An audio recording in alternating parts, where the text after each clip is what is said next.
Hey everyone, welcome to the UFO Hub live stream. Today is open lines where I'm hoping to talk to some of you about your experiences and whatever crazy stories you might have, whether it's ghost related, cryptozoology, whichever. And sometimes we occasionally get into politics. So whatever you like to discuss, we can do that here. It's basically just my chance to hang out with you guys and instead of just having more of a structured interview. So I'm sorry about last week. I really got busy and a lot of things were happening. And so I needed to take care of that in order to continue this week just as usual. So sometimes it was family and UFO Hub and my day job related all in once that just needed my attention. So anyway, I apologize that I skipped over last Wednesday, but I'm hoping I can make it up to you today. So I have a list of just a few things I would like to cover before we go into open lines. Because earlier today I've asked Ginger. She hosts one of the groups in St. Louis, and the basically wanted to have her talk about why she hosts them, what kind of group it is, and possibly, well, not possibly, definitely a location. So some of you that are from St. Louis or maybe in the area, you could go and partake in those meetings. So sorry, my attention was taken away by I have my wonderful wife give me some feedback of whether or not everything looks good on your guys' end, because it's just me here in my little bubble, so I can't see how well the stream is going out there. So sometimes I do get distracted with all kinds of things going on. So if you would like to share your story today, whatever it might be, we usually do or use the Telegram group where you can just download Telegram, whether it's on your phone or computer, and just join the UFO Hub group. The link is in the description below if you're on YouTube. If you're on Facebook, the description should be usually above the video. And in there, there's also the link to the group. Voice chat is going on right now. Join it, and you should be able to just raise your hand, and that'll tell me in my queue that you want to speak to me. So with that being covered, I wanted to also just do some quick announcements. This Friday, Sherry Wild is finally rejoining the circuit, I guess. So she's had a lot of health issues and things that she's been needing to get over, and she was definitely not herself. The few times I got to talk to her in person, she was very weak with all the things that were going on in her life, and so she finally is strong enough to be able to then have longer conversations and partake in Skype calls and phone calls or whichever. So I don't know if this is the first time, but I believe this is her first time since she's been away for at least a couple of years, I believe. I could be mistaken, but she reached out to me, said she's ready, and I was more than happy to have her on. So this Friday, Sherry Wild is going to be my guest at 7 p.m. as usual. Also, just want to mention it now. It's actually August 20th that I'm going to have Brad Johnson on. He's the one that channels Adronis. And I asked him back because of, well, actually for two reasons. One reason is that as of August 31st, he about 2 weeks ago made an announcement that he's going to stop channeling Adronis. And I wanted to take the opportunity to talk to him one last time before this cutoff date, which is August 31st. And so I also wanted to then this time around get into, I wouldn't call them necessarily, I don't know what to call these, but it's like new information and things that I've, from watching his channel and watching Adronis do his channeling.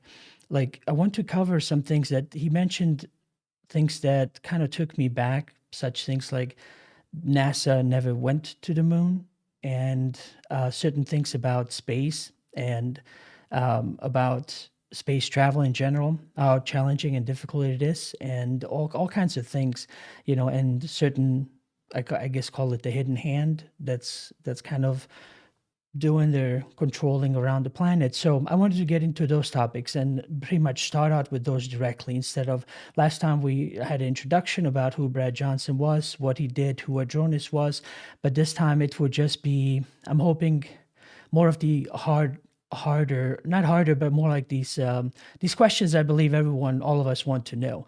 It's what in the world is going on and what perspective he would have to offer. So that's August 20th. So I'm really happy he agreed to do the interview, which one last time before I guess he stops his channeling journey.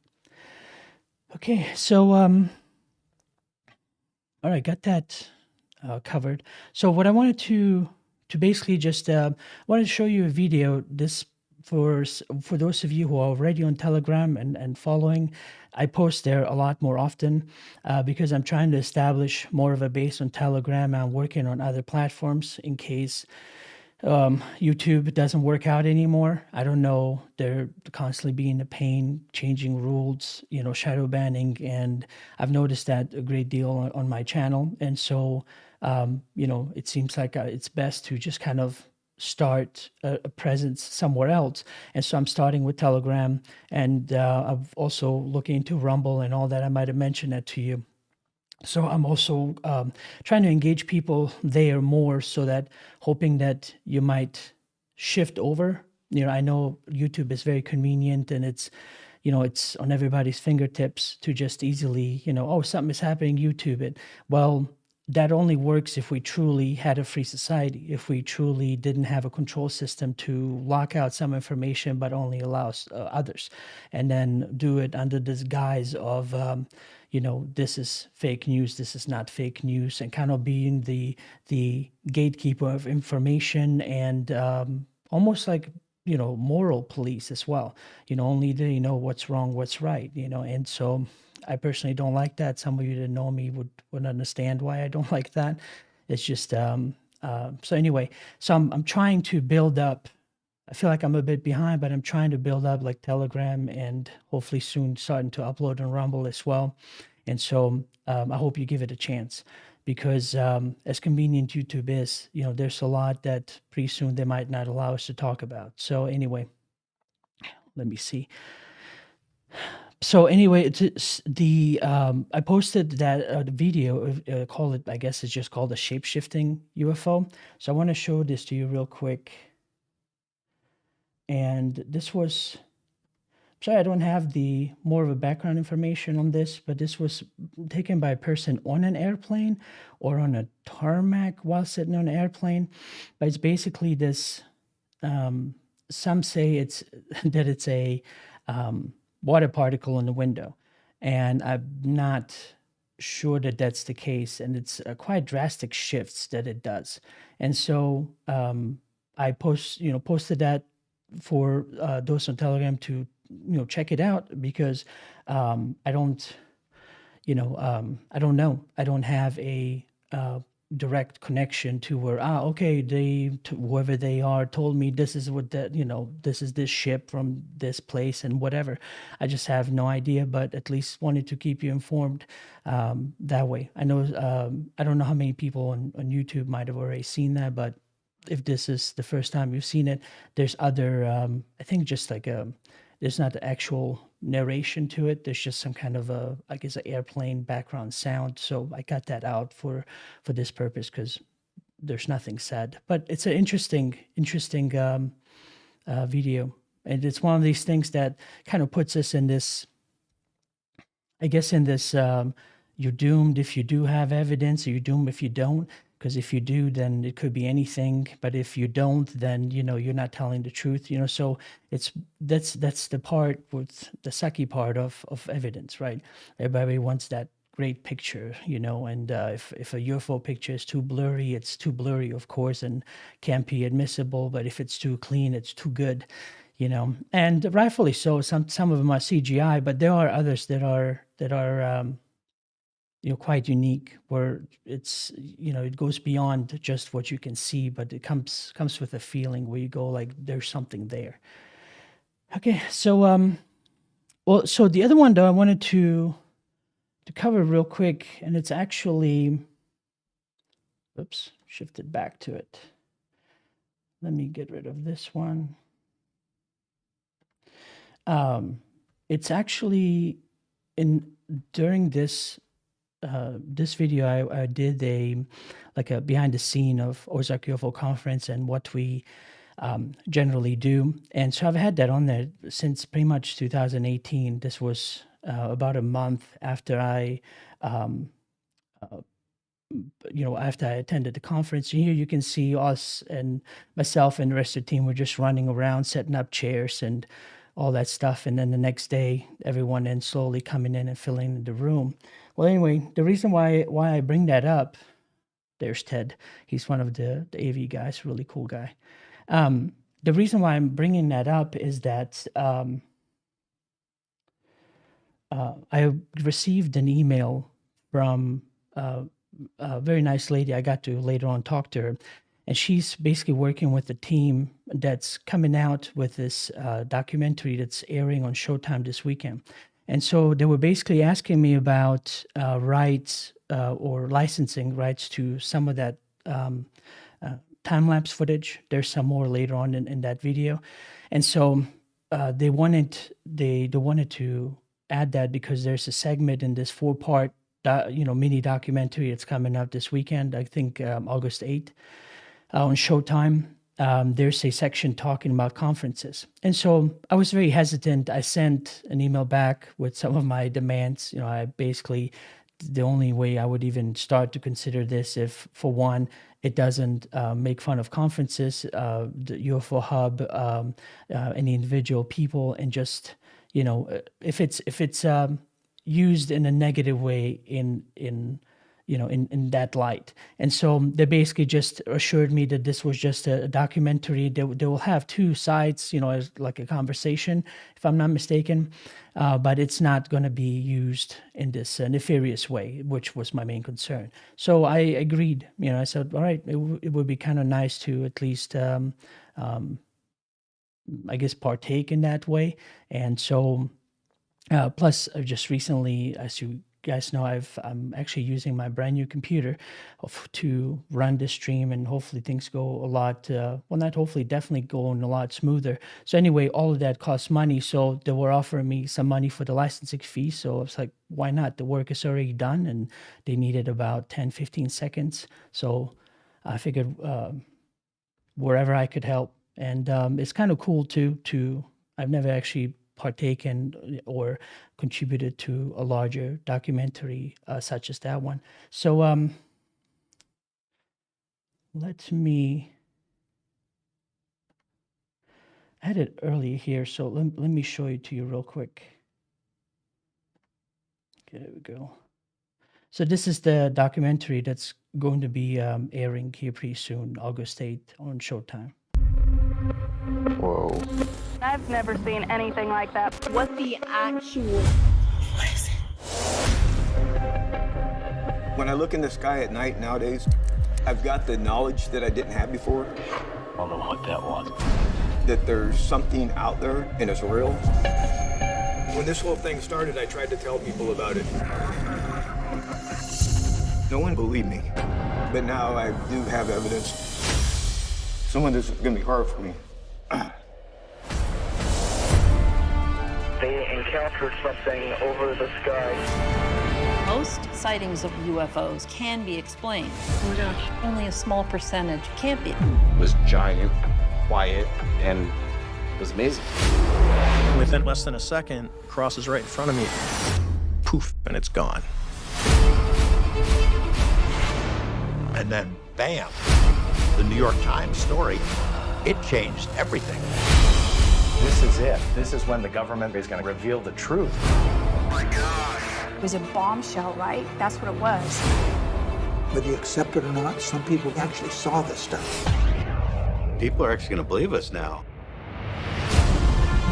Imagine if it was acknowledged officially that UFOs exist.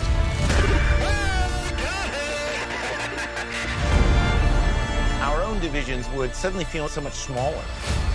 It was dark money. Even members of Congress don't know it's there. This is too big to turn away from. There's something in our skies, and we don't know what it is, but there's something coming. The world needs to get ready for what's about to happen.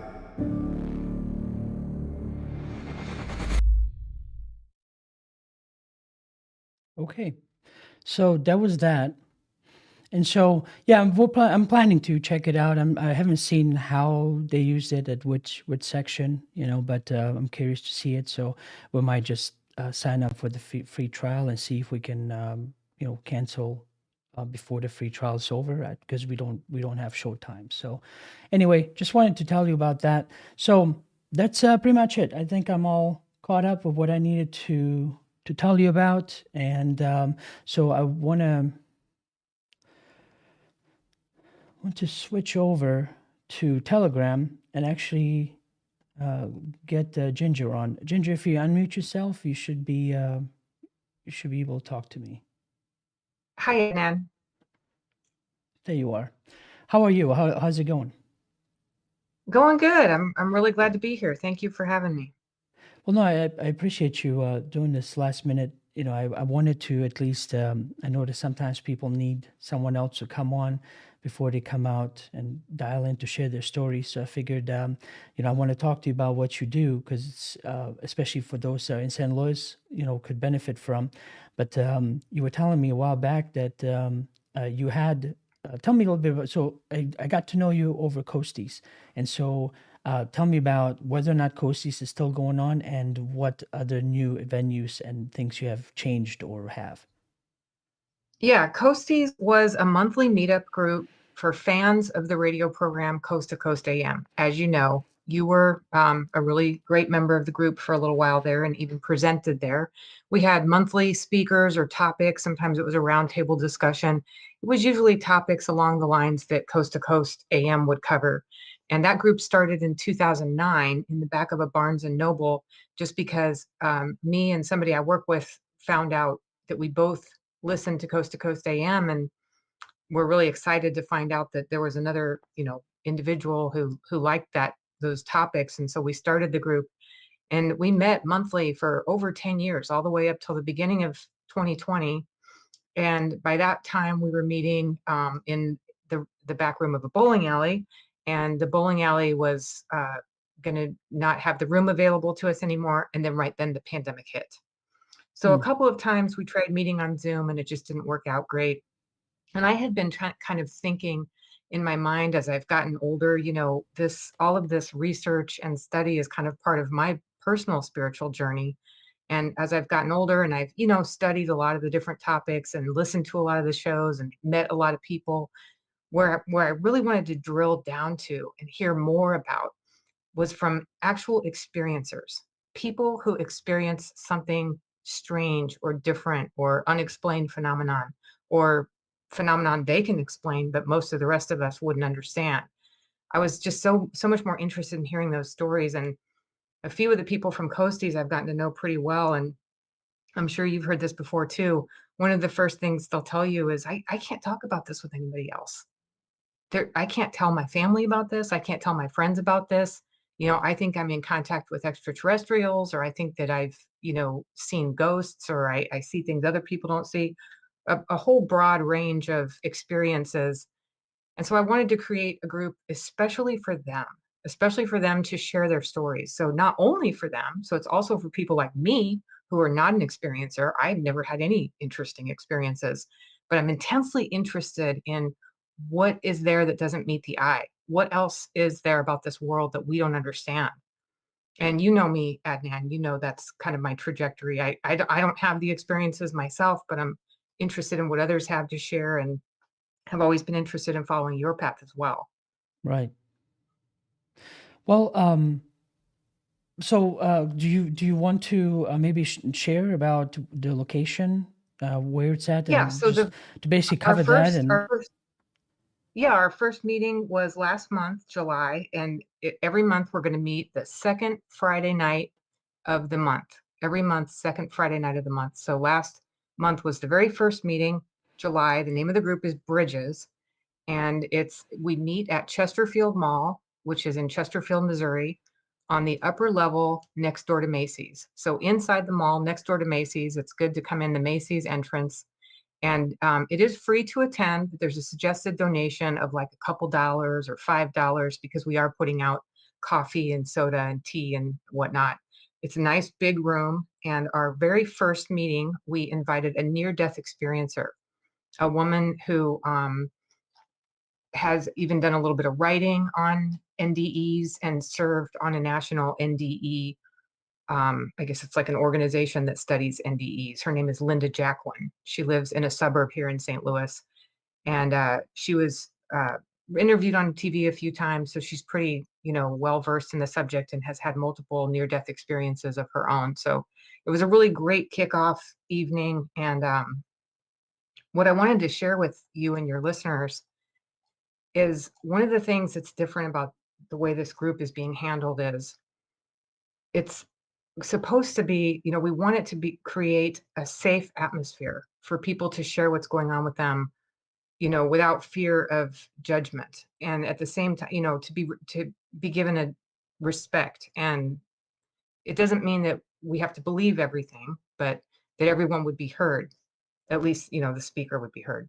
So I created a little opening reading to try to set the tone for the meeting. And I wondered, it's only a couple paragraphs long, if you thought it would be okay for me to read that. Sure, why not? Okay, so the beginning of the meeting, this is what I'm reading at the beginning.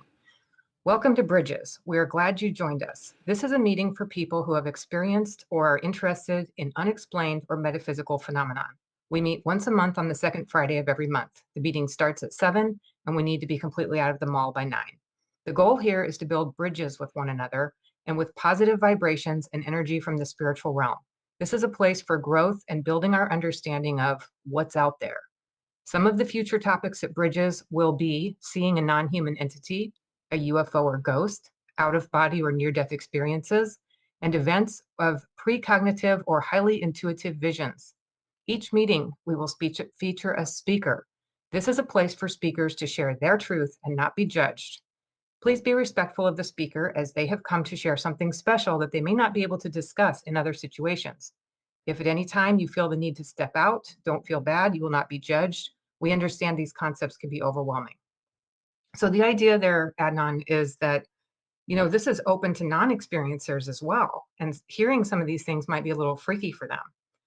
So I'm kind of hoping to drill down more into the experiences than, the previous group that I was a part of, which handled a lot more like conspiracy and alternative health and current events and things like that. This is drilling down more into the personal experiences, but at the same time being open to the public. And we had a great turnout. We had like over 20 people for the first meeting, and I'm expecting even more this month.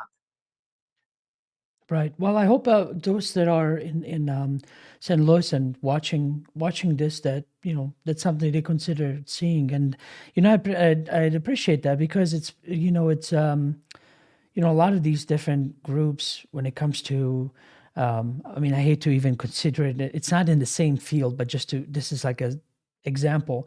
There's so many groups like AA meetings, and if you have all these different challenges in life, you can find a meeting. But it was I was not aware of something that was related to what I was into, and just having your meeting and Ray's at that time, but he's gone now too. It really was great. Because it's now that I've been out of it for quite a while, it's like I would do anything to just be part of it. When I was initially there, there's some infighting and people are very strong in their opinions, but now I would just revel in it and love it, because, I've been so out of it in that sense that I haven't been among this constant, what's the word? Exposure, with everyone and all their quirks and all that when it comes to this field. Because you have different, I get it sometimes on the show too, different people, that have certain experiences, and sometimes they have different needs. Some just want to be heard, others want to be believed, others want both, and that's the challenge in that. But at least there's a group, whether online, and I love the in-person, so I'm glad you're doing that in person, because you get to know each other, and you can call each other and be like, hey, can I talk to you? And you make friends, for those that it comes easy. So I'm really happy you're doing that. And it's a lot of people don't know too what it really takes to organize things. Because I know the few times I tried to organize, it costs a lot of money, and so and somehow in this field and everywhere else, somehow all of us are supposed to be, very noble people. Everything should be for free. Just take my shirt off my back and just here you go. And if you truly need it and your life depends on it, of course I will. But sometimes, if a meeting needs to be organized, the different places, they want compensation, they want their food bought, all these other things. So, I hope people kind of get past this. I know it's going to insult a lot of you out there, but this, very childish notion and mindset that, well, this should be for free. I was like, well, I know, but, my mechanic should just fix my stuff for free and the doctor should just do what they do, but it's unreasonable when you ask them in that way, so, Right. I hope people, support you in more than just a small of a donation, because the more they can give, the more it can grow. They don't realize how much time and effort it gets into all that. Well, and Adnan, I would like to announce and offer here for the first time on your program here that if there are other people in other cities who would like to start a chapter of Bridges, to start their own chapter, we will try to help them. We'll give them the readings. We can put their location information on our website. The website is mysterybridge.com. That's www.mysterybridge.com. There's information about me and some of my writings, and also the information about the Bridges Experiencers group. If other people want to kind of network together and start a chapter of Bridges in their location, we could exchange information and hopefully we learn more about what is going on out there. What are experiencers hearing from their guides or their ETs that they're in contact with, or are there similarities? Okay, as I'm talking to you, I'm just pulling up the website so that mysterybridge.com. Okay, I'm just pulling up the website so that people can see that that's the actual site, and there's you on there too. And the yellow button is about the experiencers group. We're still working on the website just a little bit. Right. Yeah, no, I'm sorry I'm not there because, I wasn't doing that great of a job maintaining the other website, but I'm glad you were able to figure it out and create a new one for whatever you got going Oh, the on. other website you made for the website you made us for Coasties worked great for years. It was our main, resource for on the online. Yeah, And it's a definitely, Adnan, anytime you're in town on a second Friday of the month, please come be our guest, be a speaker if you want. Definitely join us. Yeah, I'd love to. I really would love to. It's almost not fair of my parents. They always want to just take up all my time. Every time in San Luis, they just want to, let's go do this, do that, and they just I don't, I keep telling my parents, I'm like, I have hundreds, if not thousands, of friends here, and I haven't even gotten to see one of them. A few times that I was able to stop by last time, I still have some of different books, so I might, when I come by, bring by some boxes and just give it out to people that want some. That would be so nice. Yeah, because what had happened is, because I work for Ozark, and they sometimes write off certain books, and then they either literally get recycled, and I don't have the space to basically host all of them, because sometimes it's thousands of books, which equals to hundreds of boxes. And so it would just broke my heart seeing all those having go to a recycling center. So I took as many as I possibly could. And so I think I brought like 5, 6 different boxes with, I think, 6, 7 different titles to your meeting. And Yes, then when I I went to got another some and place, it was everybody was grabbing books. yeah, so I have some more that are just, free for everyone to take. So I'll make sure to bring some. Yeah, they're writing off some more, so maybe there'll be something to bring with me, some of the new stuff as well. Well, Ginger, so, you know, is it frustrating sometimes to, be constantly kind of in the seeking mode, while maybe, I mean, I don't know if yearning is the right word to say that, while yearning to have the certain experience that you hear other people talk about?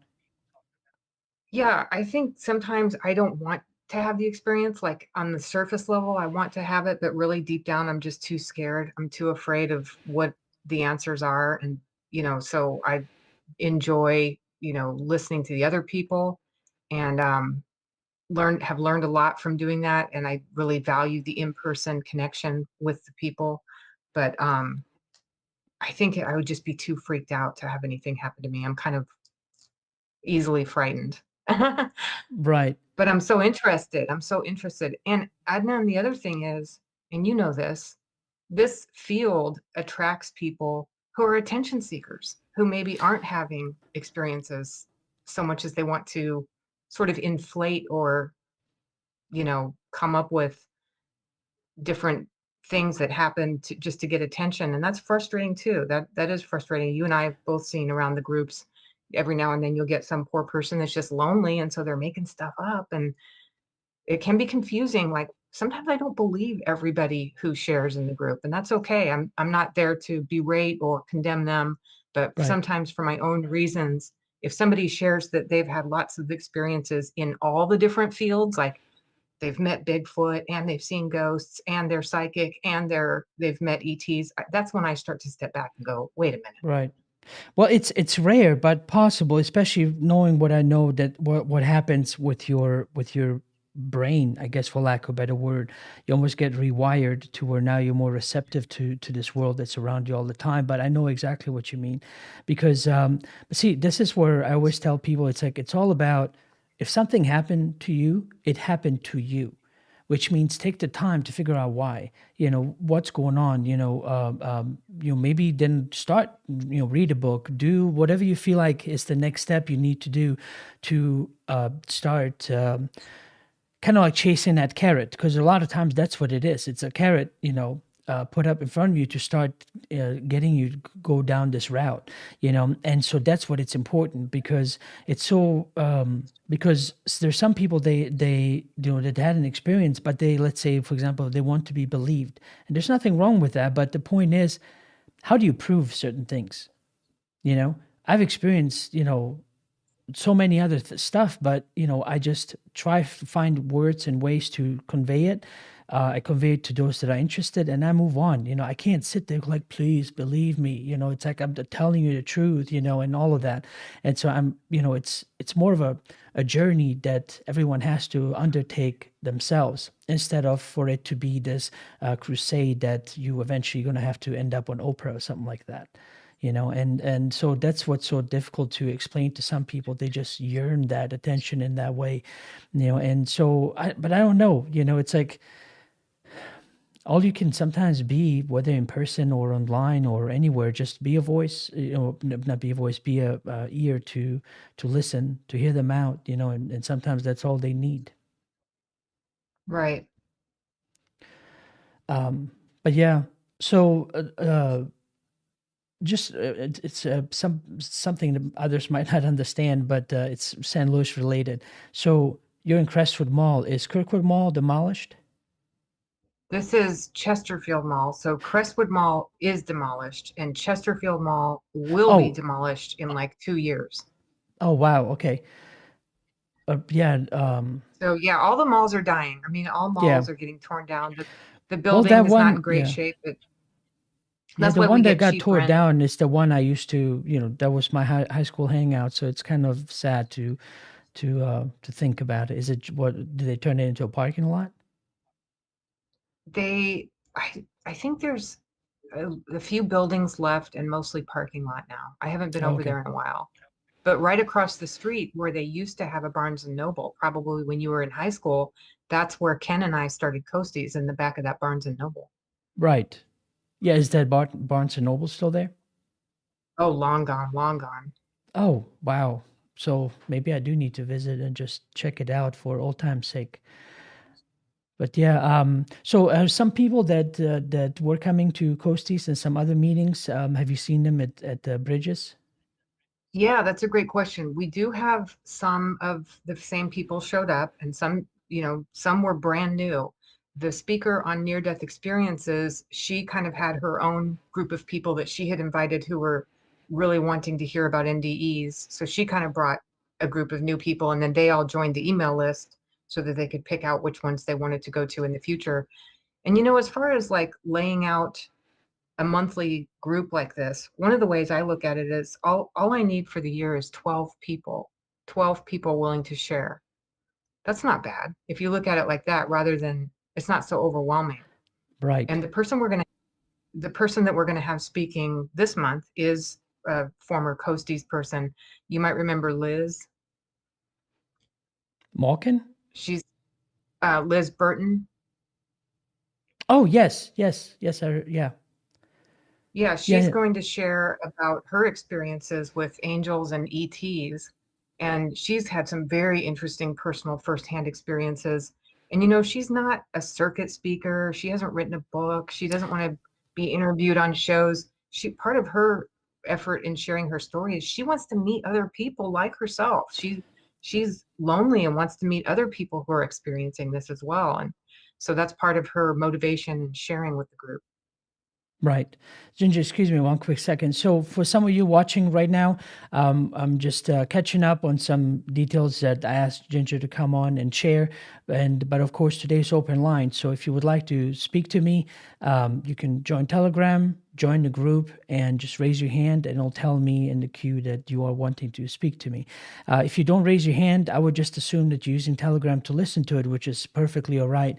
But you do have to, I guess, take that initial step of raising your hand, so I know that you're also there and wanting to speak to me directly. Otherwise, I have no way of knowing. So, Ginger, what I wanted to, I guess, ask you next. So, is it maybe does the location also switching it over? Do you think that just kind of would switch the energy around, besides just changing the subjects around? Because really the subjects haven't really changed. It's just, I guess, just changing the new venue. Does it just feel like it's more constructive than the previous meeting?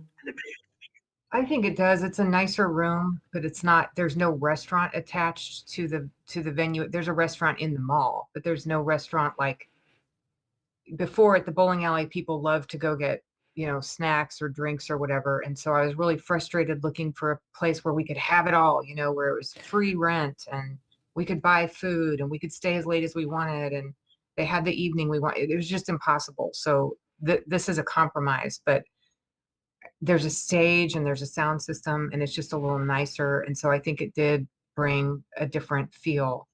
And I think doing the little reading at the beginning kind of sets the tone.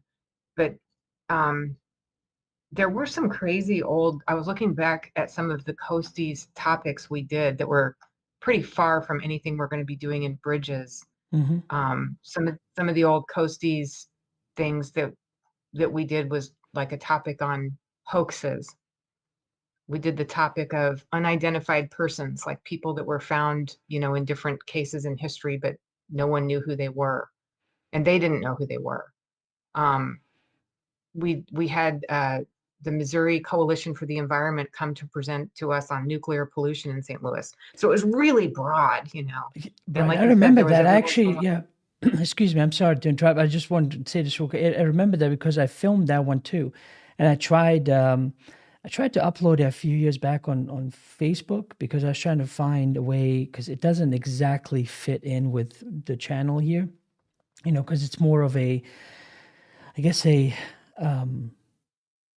environmental thing. Because before, if you discuss things like Monsanto, it's more within that conspiratorial, what are they doing? And I could kind of make that match to UFO Hub, about what else is going on, but this was like purely like, hey, we got, nuclear waste buried, there's a fire approaching, and if it gets burned out, the entire Midwest is pretty much going to have to evacuate.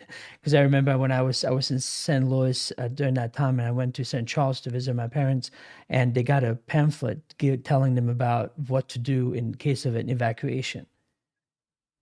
Jeez. Yeah. St. Louis is big on a lot of environmental problems like that.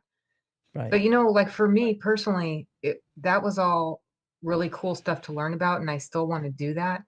But from a more spiritual standpoint, I'm just interested in hearing from people like you and your listeners what kind of experiences they've had that aren't things that we would normally hear about or talk about unless we're into this stuff.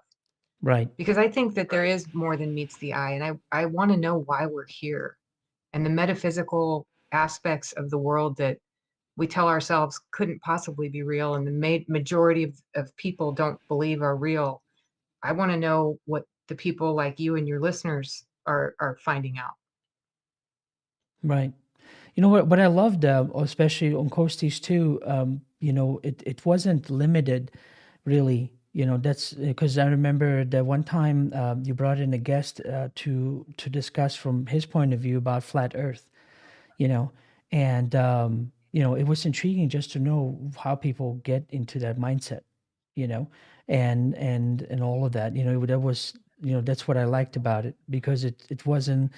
A lot of people want to always draw that line in the sand, and say, okay, that's it. I don't want to hear about this. And so I've learned a long time ago, at least just take in information, what are they saying? And at least you'll have a library of some information in the back of your head so that something does come up, you're more educated on, maybe commenting or, more of what you're observing and maybe in the future, as opposed to just saying, nope, that's it. I don't want to understand what you're talking about. It's too crazy and then shutting it out.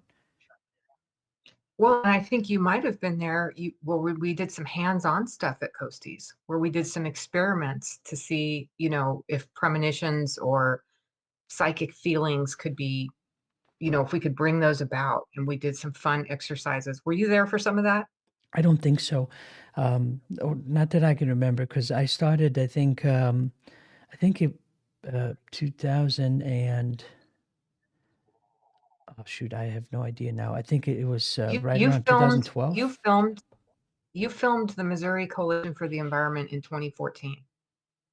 Okay, so So yeah, I yeah, you were was probably before that because I was pretty much starting 2012 because I think a lot of the Coasties, I think, and the Race meeting, we all went to the 2012 Ozark UFO conference.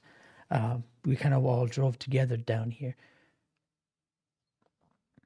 Well, we're going to do some hands-on stuff in the Bridges group too. Coming up, we're going to have a presenter who's had a lot of experience with dowsing, and she's going to share what's happened to her and what she's learned, and we're going to do just a little bit of hands-on as well. Right. Yeah, no, that stuff is pretty interesting though too. When it comes to dowsing, because you think it's just these weird sticks and they're flopping around and you're like, this could mean anything. But when you have a person that I guess properly knows how to use them, it doesn't take much to learn, to find sources of water, to, get some answers, yes or no answers to certain stuff. I always found that intriguing too. It's just so many different avenues for, I guess, this consciousness to express itself. Yeah, and I see one of your listeners has mentioned in the YouTube chat when I said I want to know why we're here, the person says we're here to reconnect with source. Mm-hmm. And that's something I hear from experiencers in different ways over and over again. Right. Well, I mean, it in this inevitable way, it comes down to that. It's almost like we're all the moths, flying towards the light, and there's only one light source. But for me, since I have not experienced these things, some of it sounds too wild and incredulous for me to believe, and I just can't believe it. I'm skeptical, or Right. it doesn't fit with my personal paradigm.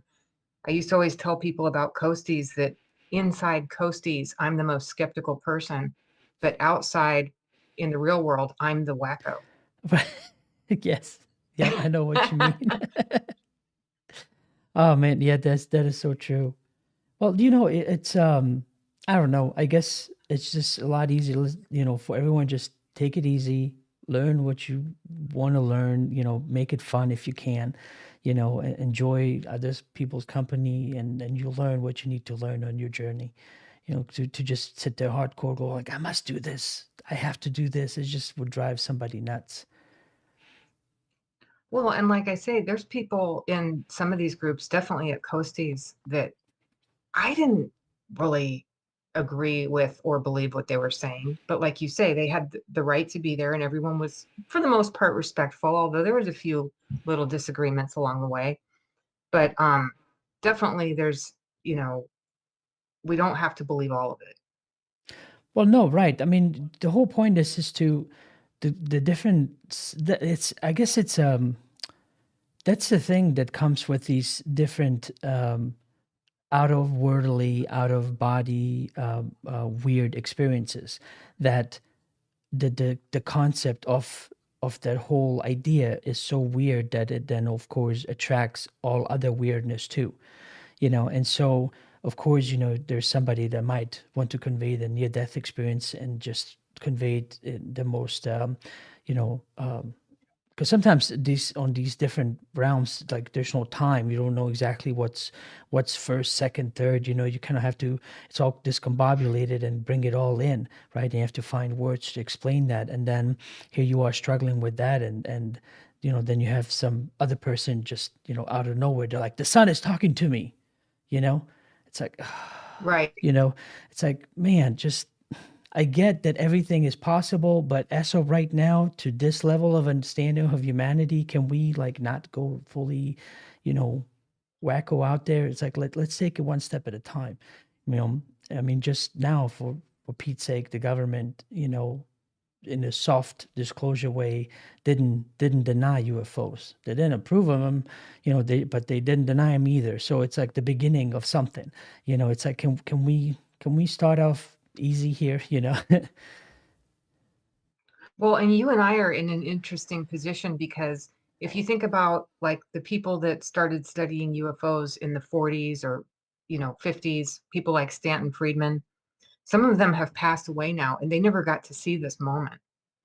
But you and I have kind of been following for years, and now we're getting to see it. But the new people coming, brand new young people coming into UFO interest, they have no idea what it used to be like. Right. That's true.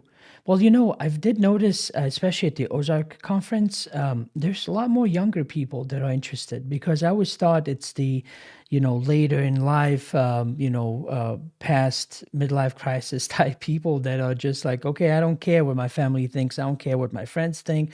I don't care what people at work say. This is what I'm interested in. This is what I'm doing type thing. And so it's always people that pretty much had nothing else to lose, because when you're younger, you're still believing things like prestige and standing in society, and are you respected by others? How are other people viewing you? And so personally, I was very fortunate that I gave up on that very, very early, so it allowed me to just pursue all the things that others wouldn't even look into, So anyway, what I was wanting to say is I'm glad that there's more younger people that are like, yeah, wow, I'm so fascinated with the subject, and I wanted to come and see this speaker. And then they're like, oh yeah, ended up basically going all 3 days. And so, I'm glad that there's going to be a renewed interest, because I remember a long time ago, many years ago, I was listening to Coast to Coast, and George Nori was talking to a guest and said, where's the next generation of ufologists? Who's going to be kind of taking the torch and continuing, and I remember thinking about that. I was like, yeah, all these people that are old then are definitely older now or gone, and so, Yes. I'm glad that, although what I do now was a result of a download, in the hindsight, it kind of creates that next, platform in a way for all this weird shit, to be able to be to discussed, just you have some weird stuff going on, you have a place to go to where, unfortunately, mainstream media, they always have a agenda to continue, always say a mindset about certain things to be projected, because for the longest time, they would always, UFOs, ha, ha, ha, let's move on to the news, to weather or whatever. They never really would spend the time to hear somebody out and tell them the most craziest shit that they've never heard before, and to start somewhere. I mean, look at the Travis Walton story. It's like if he was just an experiencer trying to convey the story, everybody's like, wow, that's too crazy. But I guess because they still look, to police and authority and, lie detectors and all these things to be this credible way of confirming something, if he didn't have that, that story would have died a long time ago. Because it Right. involved the police, it The involved the whole witnesses town. and the police. Yes. Right. And he was gone, what, like 5 days? So, and even then, still really, other than the story and his disappearance and eyewitnesses and state being involved and sheriffs being involved, there was no other proof you can take back with you, for someone to look at something and say, oh, wow, you're telling the truth. I guess you were really on on an alien ship. So, that's always going to be the challenge. I But do think the younger generation right now is more open-minded to it than probably any previous generation. Like you say, maybe they're not rushing to the conferences and the groups just yet, but they're more open to it. right. Well, yeah, no, yeah, definitely open. Still want to say nothing to lose, because they. I remember during my time, everyone. It was all about how you were viewed by others and were you respected. That was the mindset. It was all about being proper. Don't cuss. Be polite. Smile when you meet somebody. Greet people first. Or be engaged when somebody's greeting you. It's rude to not pay attention. You see all these things that I mean, I still continue teaching that to my kids because my son will often walk into a room or something and just sit down, and I will call him out. I was like, do you have something to say? And then he was like, oh, I'm sorry. I'll get up and say, hello, everyone, and so on, and just be polite. I was like, when you're entering a room, it might not be something that you think about, but as your parent, this is what I would like you to do. It's like, it's polite. You you announce yourself and you pay the respect to the other people, whether or not they pay the respect to you, that's their problem. But at least you were, this, you were being, a person that says, hey, I can be approached, and I think a lot of times with the younger generation, that's what's so difficult. They'll just want to sit there and text back and forth, and if they have something, if they have where during my time, and of course your time, Ginger, if there's a feeling I needed to express, I just express it. Now they just like heart, smiley face, hand clap something and send. There you go, this is what I feel like. And so yeah, it's a different world. I'm not blaming it because I definitely don't want to be in during the time where pre-internet, where, oh my goodness, if you did not stick to the time that you agreed upon to meet your friend at, you got chewed on afterwards. Right. There'd be no way to make contact, and yeah, you couldn't just text them and say you were going to be late. Yeah, or so if something else happened. I mean, I remember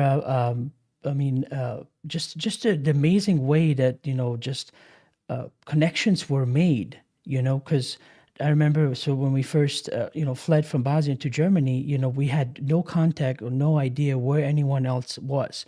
But what happened was, if one person had a contact, right, and let's say they somehow made a connection with their relatives there, they would then make sure that all the relatives would, get everyone's name and everyone that's there to then convey to the other person on the other line who is there. And if they read out a name that somebody knows, then they know they connected with the relative. Anyway, the point is, within like a week or two, through that really fucked up network, we managed to basically find out who else went where, and so when we were done, some of my family members were in southern Germany, others fled to Austria, others went to Luxembourg, and all these other places, but we connected that way. That was in the 90s. I can't imagine, and some kids nowadays can't imagine, how do you even establish if you don't have somebody's, Snapchat account or Facebook, account, or all of that stuff. So having had that experience, I love the internet, and what it gives. So, I can't expect the new generation to understand it, but, with all the bad things that it comes with, it does more good than bad. It's like, I'd rather stick to where we are now, because, I was telling, sometimes we mess around, my wife and I, with our oldest son, and we're like, if we wondered what our friend was doing right now, we wouldn't know sometimes for weeks until we saw them again, and it's like, because they just text them or call them or, one of the bazillion different ways to get in touch with each other, and they immediately are connected, where we had to kind of, I guess the phrase absence grows makes the heart grow fonder was more prevalent for our lives than it ever will be in theirs. Oh yeah. And they're never going to know what it's like to have to read books and take notes to do a report. That type of critical thinking, unfortunately, I think that is a loss. But on the other hand, like you said, we want to go in a progressive direction and we want to evolve as human beings. And I think one thing that could be said about the younger generation is they're much better at talking about their feelings than we were. It wasn't encouraged when we were growing up to talk about emotions or feelings or, to be emotionally aware and intelligent like they are. And I think that could be part of where things are going as a species too, that we're, these younger people, like remember they used to talk about the indigo children Yeah. and people being more intuitive and more psychic. And I think we're seeing some of those kids growing up now. Right, right. It's very interesting, too, talking about these weird subjects. My wife and I were taking a totally different approach too when it comes to, I mean, of course, we raise our children in the way, to a large extent, the way we were raised about, politeness, respect, and all these other things. But we also, something that my parents never did is, we take the time to understand how they do things, and so, especially like so. Our oldest son, just to give you an example, so our oldest son, and we got, we did one of the readings with, oh goodness, I just had as a guest not that long ago. She did numerology, Sally Fabian. Anyway, so she was giving us a breakdown of all the different, of all our children, and about how each one is, what makes them tick, and it was very much true about our oldest son. It's like she said, it's like it doesn't matter what because we of course, every time something goes bad, we immediately want to say like, you fucked up. This is what you did wrong, But she was saying with our oldest is specifically praising him for the things he's done well, and letting him know that he did well, and then point out the other things that we would like for him to work on, because when it comes to being seen valued or respected is by having that praise built into this constructive conversation, and so for him, praising first, then criticizing second, and it works. I mean, he's 14, 13 now, but gonna be 14, and what a difference it made, because he just doesn't feel like a constant failure if we only bring out the things that we needed to criticize him about. Well, anyway, and so of course the middle child, he's on the other hand is different. To him, it's like you have to explain to him while you telling him what you need to tell him. So it's slightly different. You have to give him an explanation and tell him, I need you to do this because of this reason. And then he'll go and do it. Whereas before he would just be this most stubborn child you've ever met, and that wasn't clear to us. We just thought he wanted to be, defiant no matter what. And so we're taking these approaches, to heart and really keeping that in mind moving forward, because we noticed a huge difference in just a slight shift in parenting in that way. Now, of course, the youngest one, she's only 2 months, so we'll see what how that will work out. But right now, she's worried about is sleeping and food. Well, kudos to you and your wife for taking all that to heart and caring enough to, communicate with your kids. God, if more people would have done that during our generation, I think we would have turned out a lot better. Right. Well, Ginger, I'm sorry. I just realized what time it was. You have to go, but thank you very much again. Just real quick, give me place and time, and then I'll cut you off. Yeah, anybody locally here in the greater St. Louis area, the second Friday of every month, 7 p.m., Chesterfield Mall, second floor next to Macy's. And thank you so much, Adnan. I hope to see you soon. Thank you, Ginger. We'll stay in touch. Okay, bye. Bye-bye. Okay. So, let me just see who is in chat real quick. So Fab22, hello. Learning to Love 111. Hello, welcome. Star Brother, welcome. Mario Kart, welcome. Cool name. Um, okay, let me shift over to Niels. Niels, you are unmuted. Unmute yourself and you'll be able to speak.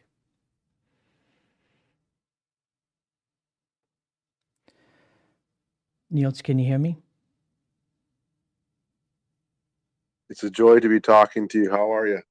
Oh, just fine. I wasn't sure if you stepped away for a second. I'm here, buddy. So I just wanted, it just came to me, two things. Obviously, are there, is there Bigfoot? Is that a possibility and what that's all about? But also, I started dwelling a bit more. I wanted to talk to you about reincarnation. Do you believe in reincarnation? But yeah, I mean, it's not a belief, it's a knowing. When I had my near death experience, I had some messages conveyed to me regarding that. So it's definitely ingrained in my being.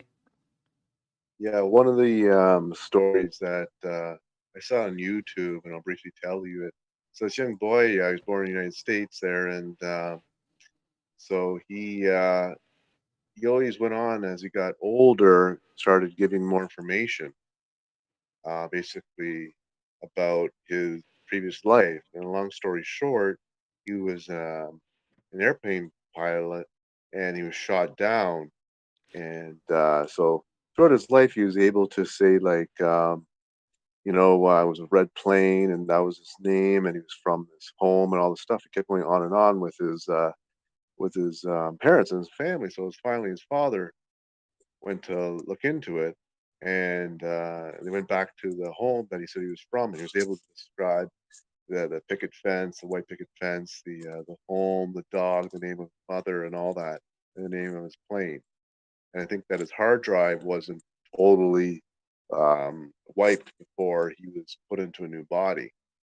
And then it gets into like with Buddha, basically before the Dalai, I think it's the Dalai Lama before he passes away, he picks a color and a shape and a couple other things, and basically the next one who's going to be his successor has to choose that when he passes away.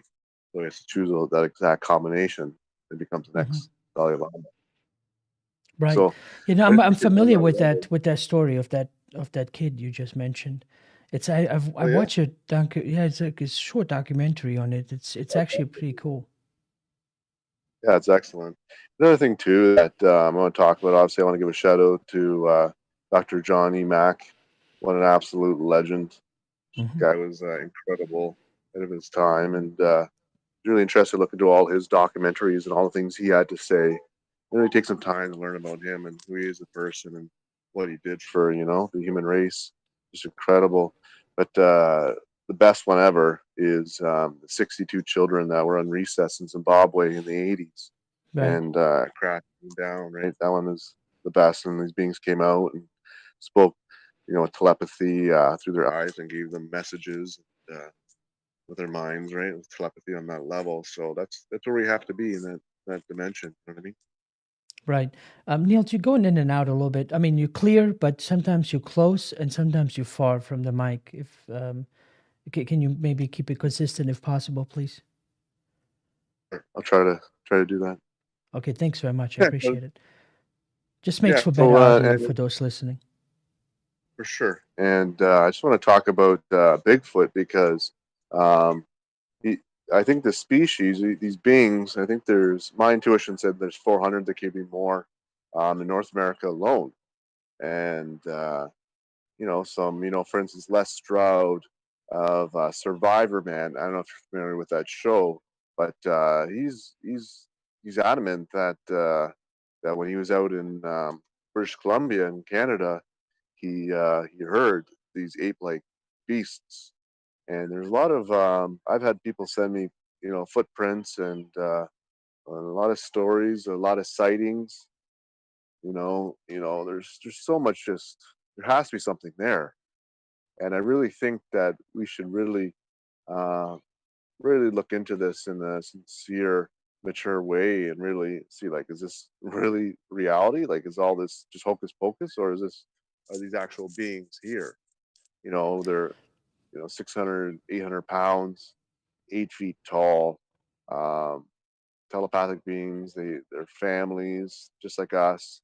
Could they be in contact with star people? Quite quite possibly. Um, but yeah, they're telepathic beings. They're connected, I think, to the spirit world and that the higher dimensions or whatever other dimensions. And that's just one of my things I want to know for sure. Are these beings for real? Because I've called him before and I've told you that I've met, I've spoken to star people that are 8 or 9 feet tall, kind of thing, and have done a lot of meditation, C5, Great Pyramid initiations, and just really went out there and see what's possible. And the star people are here, crafts are here. They're way more advanced than we are. But is there Bigfoot? If I know 100% star people are here because I've met them and talked to them, and I had one in my bedroom, and he was just smiling like you would not believe. Like the smile lines on his eyes looked like he'd been smiling for like 200 years, and he was just there when the morning sun, just the sun was coming into my room, and he was standing there just smiling, beaming at me. And Right. so there's no doubt in my mind that they're here, and there's nothing I can do about it, right? It just fact of life for me, I guess Well, because I'm open to that. Or I'm sorry. I was just going to say, definitely that's one of my next things. The same way. I'm definitely going to leave the psychedelics out this time around. When I was first searching my answers, long time ago, um, regarding aliens and UFOs, but that's definitely going to be coming up my next focus because I'm trying to work out everything I need with everything I got going on in my life so I can concentrate on actually then looking into this more of a Bigfoot and what state of mind I need to really get to have more interactions or more experiences in that way because especially for where I live it's very secluded in the woods and it would be the ideal place to just come from the place of wanting to understand more. But that's definitely going to be my next focus. It's something I've been contemplating about. It's a bit different because before I was just by myself, but now I have full house of kids and family, so I'm not like cautious because of some kind of danger, but I don't whatever is happening, I don't want to get them involved as of right now. I just want them still be kids, do their thing, and just enjoy their lives without having to deal with these big hairy monsters that live in the woods off our property. yeah, Because I it gets mean, it. I mean, family gets involved. It's not just it's not a you think a lot of things are just about you, you know. mhm.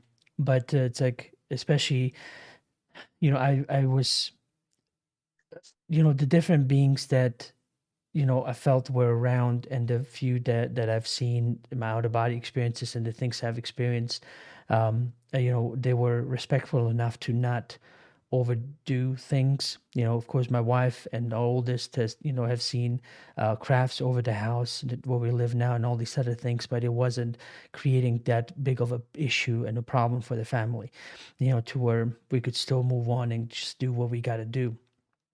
But so I don't know how disruptive or not disruptive more of a Bigfoot encounters would be. So that always makes me a little bit more cautious. Yeah, it's really when you think about it, if you're having crafts over top of you and all these experiences, you just really have to just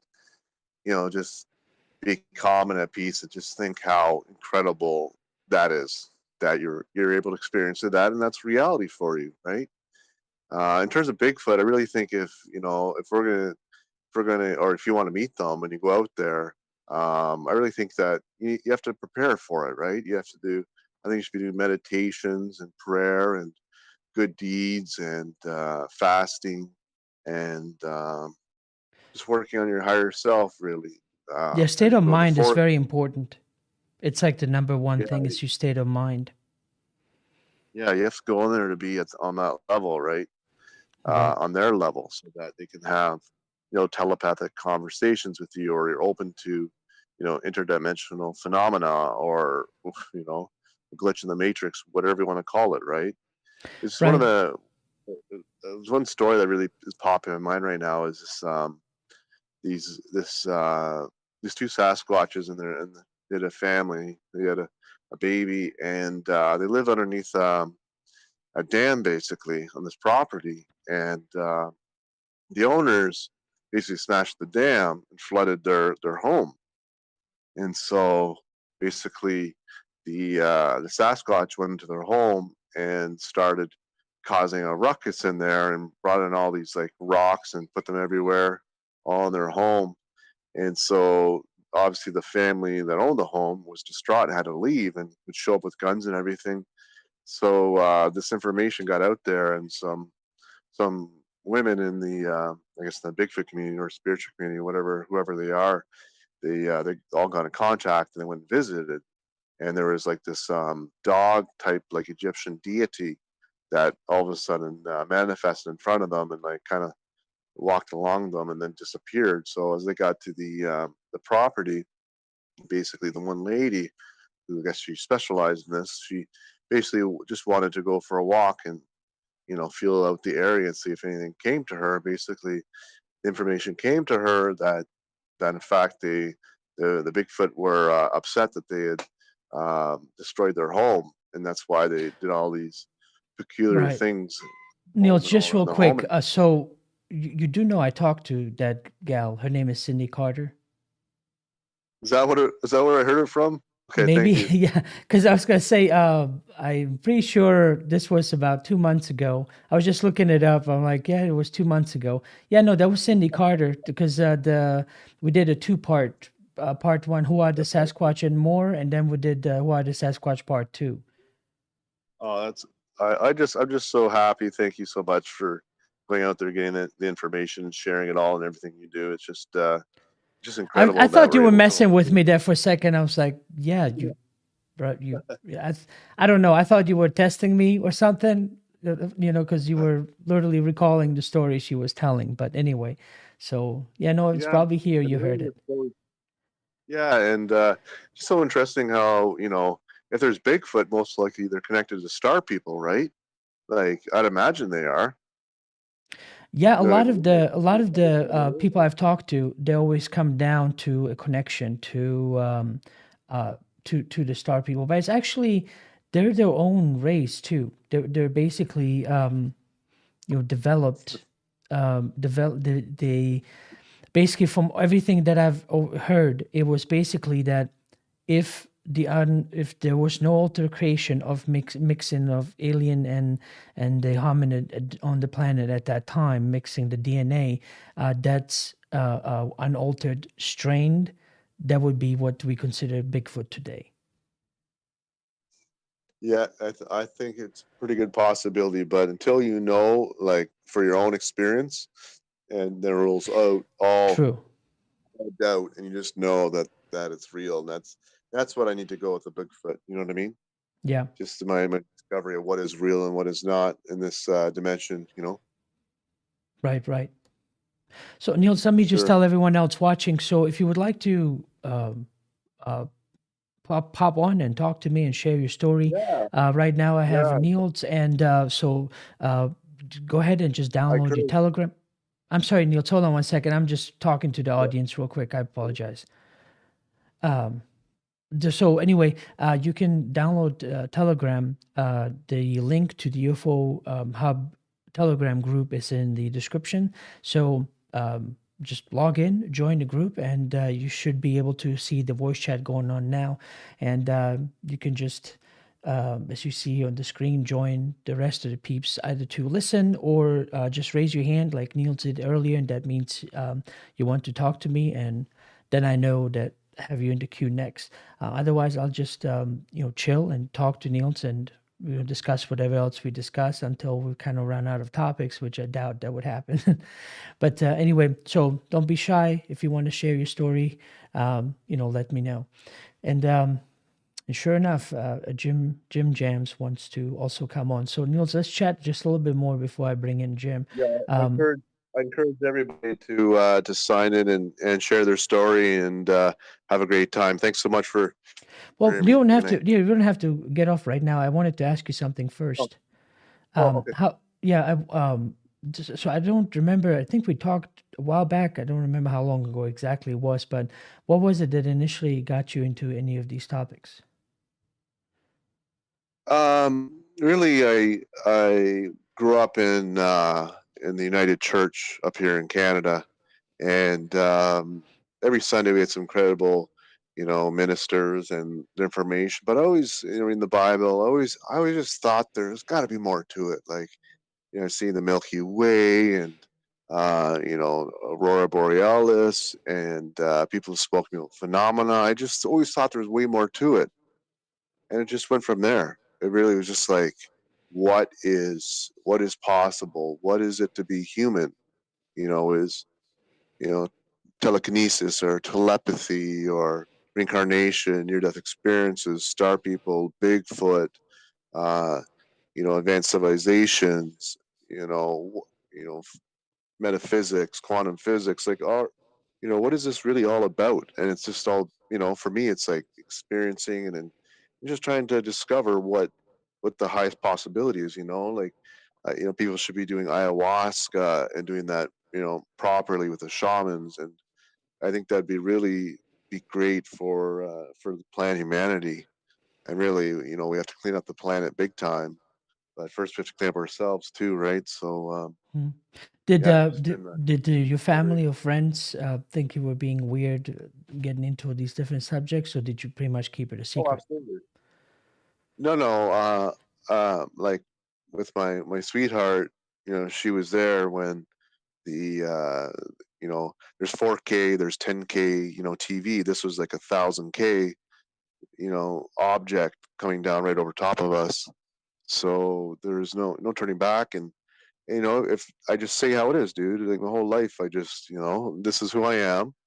You know, this is what happened, and I just share with them. And yeah, the family, they said weird or difficult to, for them to really understand that or think that's possible. But um, I'm not holding back. Why would I hold back? I just, that's what happened.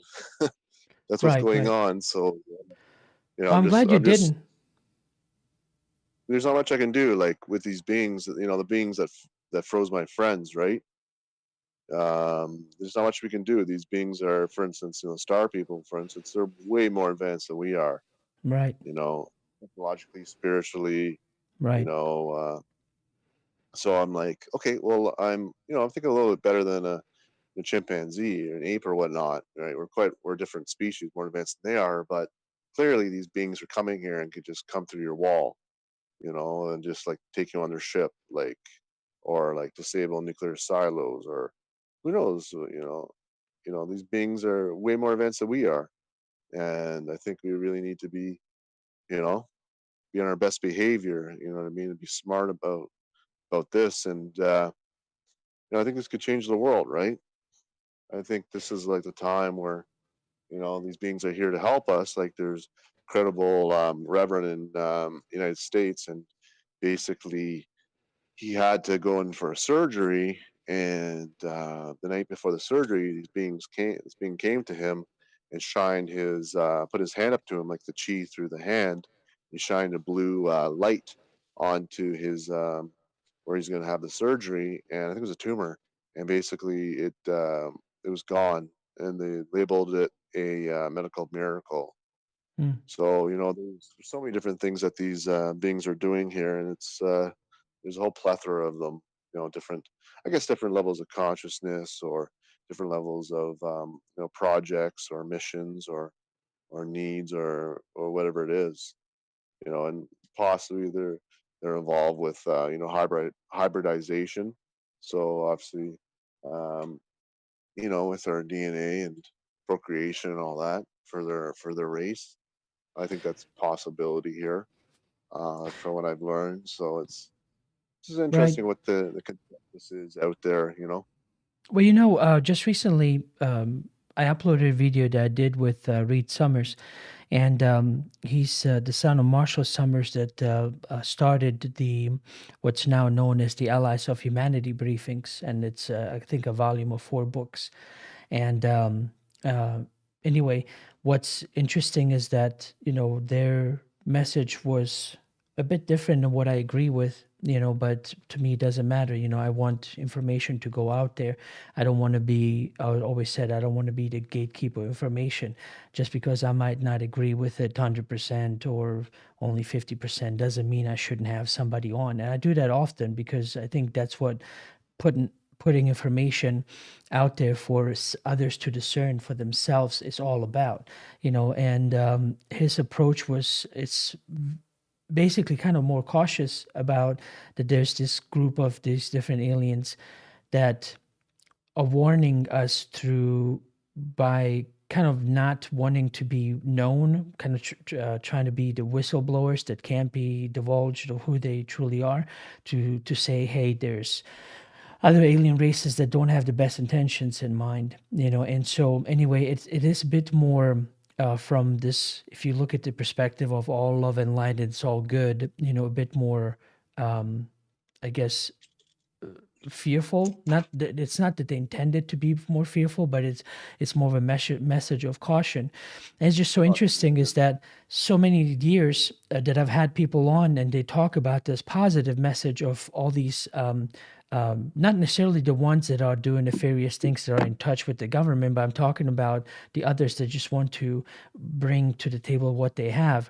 All those years of that kind of information is always kind of taken with a grain of salt. But the second he was representing it in more this darker way, everyone was taking that in. More comments like, "Yeah, this is what I believe," and this is a more level-headed, thing I've seen online in a while, and all of that. It's like, so if you told the airy fairy news and everything is fine, it's like I don't believe it. But if you put some fear into it, everybody's on board with it. It's just so unfortunate that we as humans are just wired that way to be more prone and attracted to more of I guess not negative information, but I guess for lack of a better word, more negative in mind compared to the all love and light only type, messages. Yeah, it's difficult for Benny to accept that what we're discussing is real possibilities that's taking place, is reality.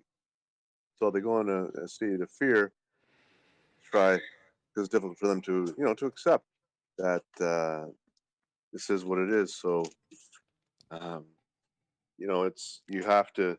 People are in fear because they're not in love and light, like you said, and but we should still remain cautious, right? Um, I believe that there's all kinds of range of intents and projects here, right, that they're doing. But I mean, if they're able to travel here with just using their consciousness, come through your wall, there really isn't much that we can do. So it's it's humbling in a sense.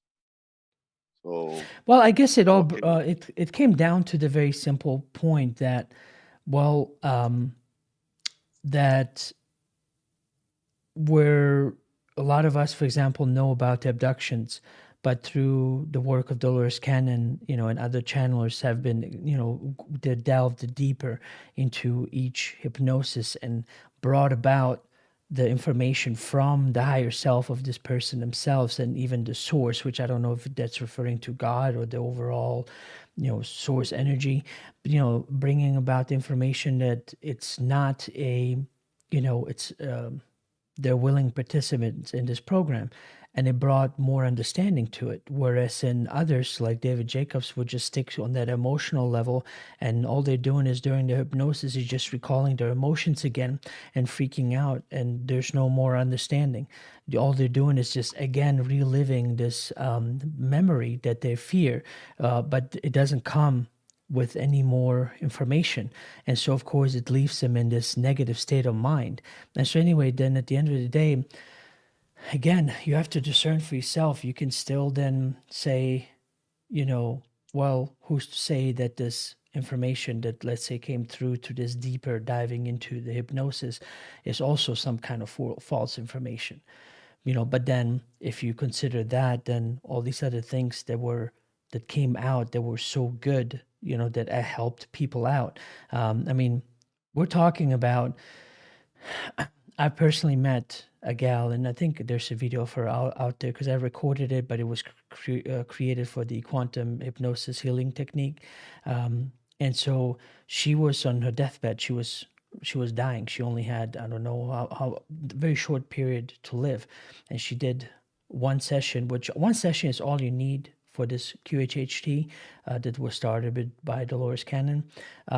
It's basically to she put her under, went through the steps, however she does it.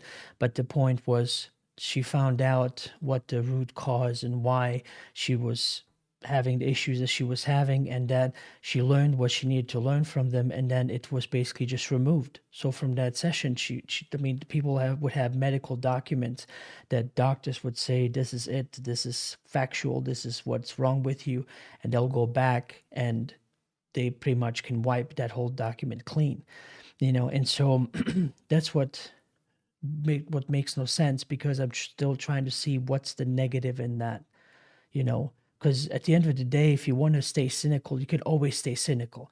Well, they're only doing few good things for us just so that we can trust them and believe in, but then they're going to get us, well, then that's the case with everybody. Then you'll be running around a person mistrusting everyone you ever meet, and that's kind of a really shitty way to live, in my opinion.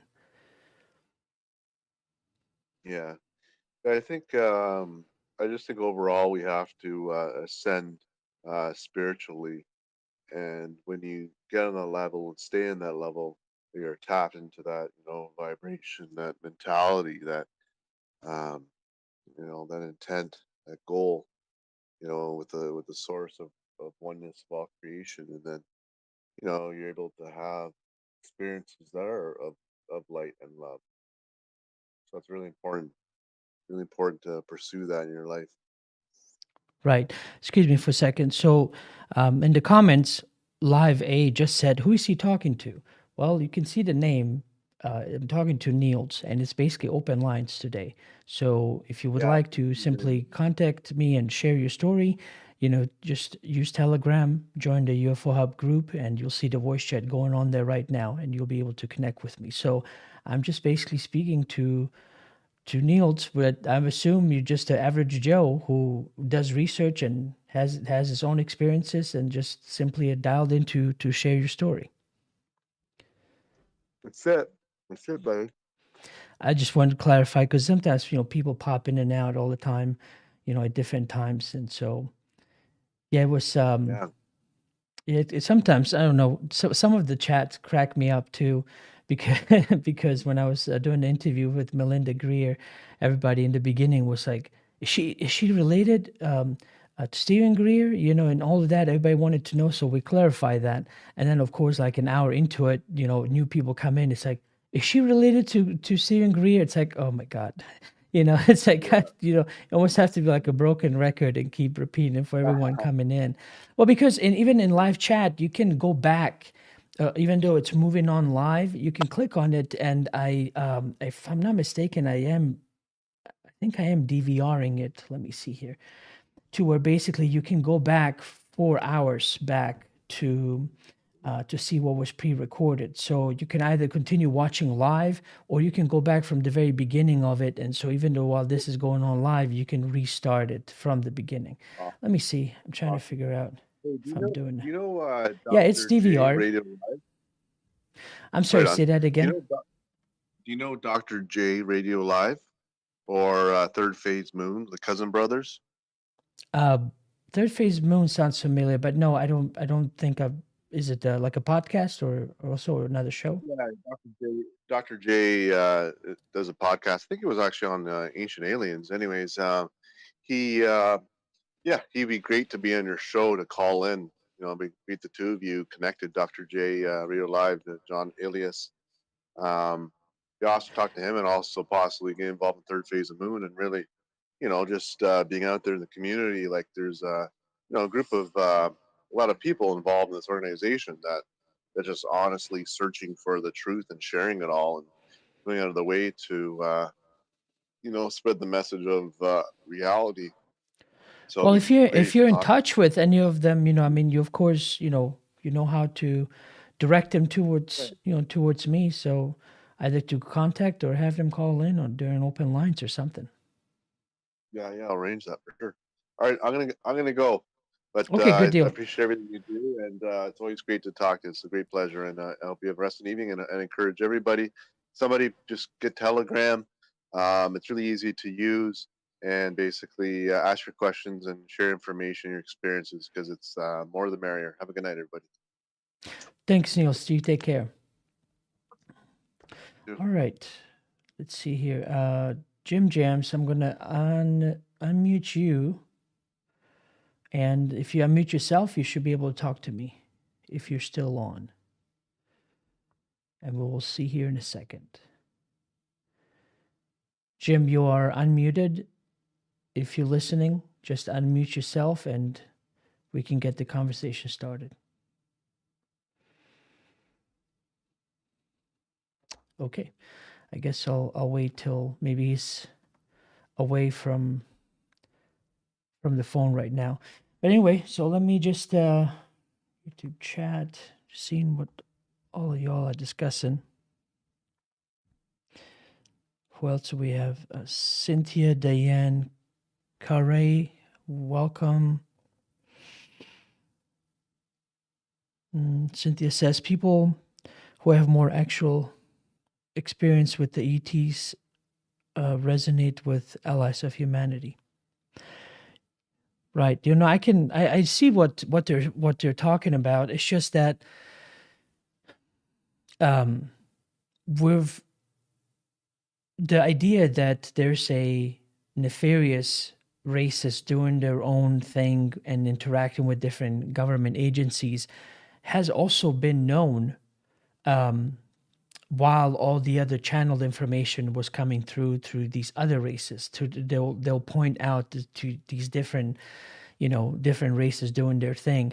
But if I'm not mistaken, just like allies of humanity, they don't look at them as, they just see them as also beings living their lives, trying to engage whatever agenda there is, trying to fulfill it, and so that it's not necessarily a absolutely vile, even plot line. It's just something what they think they need to be doing, they doing. It's to use a silly analogy, I don't know if it will do it justice, but I think it's almost like we as parents, when we raise our children, we do the best that we can do to raise them, but we don't know if that's,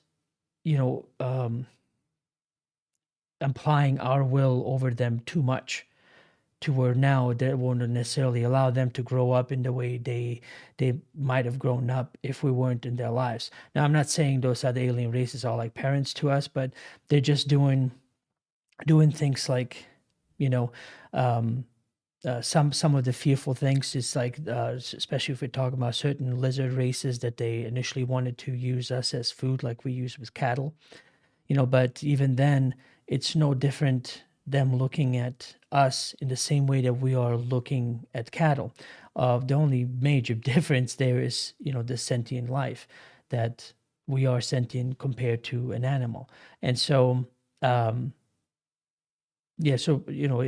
example, we eat meat, we have slaughterhouses. I think I mentioned that during the interview, and, chicken houses, pig farms, whatever, and we slaughter them for food, but it doesn't, just because I end up eating that steak doesn't mean that I'm inherently an evil person, and so, of course, from our point of view, because we then would be food to them, it's a very fearful thing, and I would be too. I'm not blaming you. I'm just trying to have more of a rational thought regarding this scenario about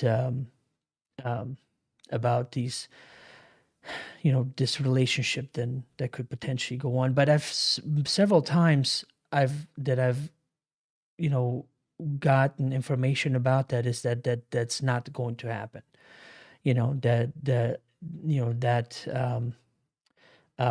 I guess other races have kind of stepped in, if that makes sense. And so this is actually a perfect opportunity to ask Brad Johnson about. So earlier today, before I started the show, I'm going to have on the 20th, I'm going to have Brad Johnson back on, and he's going to be channeling a dronist. So I want to ask him about that specific information and ask him about all these things that I think you guys might find interesting. And of course, it'll be open for you guys to call in and ask him or write in the chat, and ask a question. But yeah, he's going to, I guess, end his channeling journey. And so he will, after August 31st, Brad Johnson will not be channeling Adronis anymore.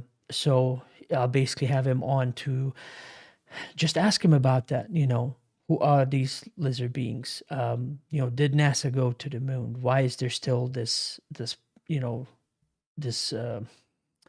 discord on what happened? We went to the moon, we didn't go to the moon, and all this other thing. So all the juicy conspiratorial things I would like to ask him about, and then of course whatever other questions you might have. But I would pretty much be getting into the meat of things from the get-go, because in the first interview that we did, I asked Brad to talk about himself, about why he got into channeling, how he got into channeling, and so I got that pretty much covered in that first section. So this one would just be to ask Adronis everything and anything possible regarding all the things that we find interesting, and see what his point of view or perspective is as this I guess higher dimensional being that he is. So anyway, and then of course this Friday at 7. Yeah, so Brad Johnson will be August 20th. This coming up Friday, which should be the 6th of August, Sherry Wild is finally coming back. She's feeling well enough to, to do interviews again. So she's going to be on Skype. And of course, we'll be discussing a variety of things. And like I mentioned before, you guys can ask a question of her directly through Telegram. And by joining the UFO Hub group, or if you're in chat, to simply take, if you want to ask a question, put the three stars before your question, so that way I know it's directed towards the guest, and it's a lot easier for me to identify on the list as I'm looking through. Okay, so let's see. Well, I don't necessarily have anything else I would like to cover. We talked to Ginger, talked to Niels a bit, and Jim had raised his hand, and I called him in, but then he didn't answer. So unless he hears this, or anyone else out there that would like to join the group and chat with me, I think I'm just going to end it here. We're a little bit about an hour and 40 minutes into it, and I think we had some pretty good conversations. So let me see if I'm going to miss out on anyone here. If not, okay, Fab wants to speak. Okay, Fab22, you are unmuted. Unmute yourself, and then you can chat with me. Okay, I'm unmuted now. Can you hear me? Yes, I can hear you now. Oh, most excellent. Hi, everyone. It's actually regarding the little footage that you put to start with that UFO that was pictured. Wait, I'm sorry. The UFO that was what? There was actually there was a footage that you put at the beginning of the show. Right, about the shape-shifting UFO. That's right, shape-shifting. So since you had hold on. I'm sorry, Fab, hold on a second. You're breaking up, like you're dropping entirely and going silent. I don't know why that's happening. You sound clear there for a while, but then you drop out. Is it something that you can do on your end, or I don't know why this is exactly happening? Can you hear me better? Yes, please go on. Let's see. Let's see if you're going to drop. Let me see if I can mute something here. Yes, with this type of footage, I'll switch to it on the browser. Go ahead. I'm playing it right now as you're speaking. Yeah, are we okay now? Yes, I can hear you now. Right. With this type of footage that you get, the distortion can come from quite easily when you change the focus of your camera, when you're actually picturing or taking a video through a window. So when you actually change your focus on your camera, you've got that distortion that actually happens, Right. right, as one of the possible way it could be. That's actually something that you get when you've got a telescope on you actually looking at stars. When you change your focus a little bit too much, and when you have two mirrors, then the shape of what you're seeing will actually distort quite a lot. All right. So the first time I had a look at that, about a week ago, I just went, oh, okay, that's probably what it is. But yet, of course, it could be again an UFO. We're not too sure about that. And also, it kind of looks like it could be a weather balloon that's actually gone loose. Right. It does Well, look. what I'm wondering is, there seems to be like a feathering of a light source, and then it feathers out. So I know what you mean with the. Yeah. I've had that often, doing camera work myself.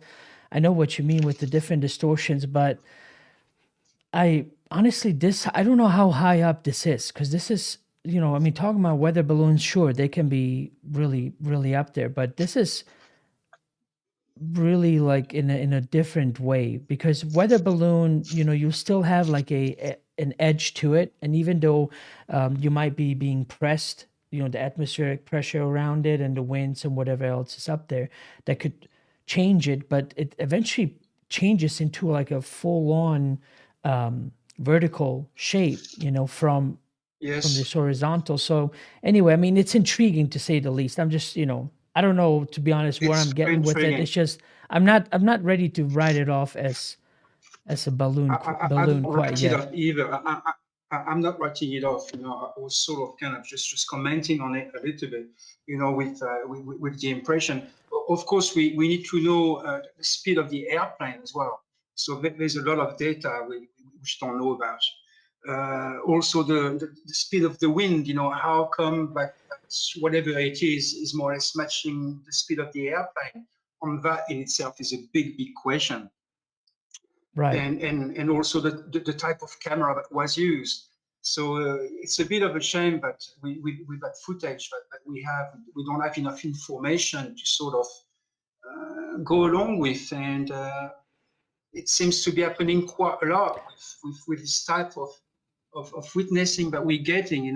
There's not enough information Right. to actually just go, oh yeah, okay, maybe we've got a smoking gun here. Right. So it's one of the purpose, I wanted to communicate about that. If people do have this sort of happening, is to actually write down and get as much information as possible as to validate, what we are saying here. Right. But it could also be a clocking device. That's for sure. There are situations when a group of people, we look in the sky. Obviously, there's a UFO here. And you've got half of the people that are looking at it are not seeing anything, when the other half, saying, well, listen, it's there, can't you see it? So, it could be that also. Right. But there's always this idea about the UFO. Some people always just think like, oh, UFO means immediately aliens. Like, no, it's unidentified flying object.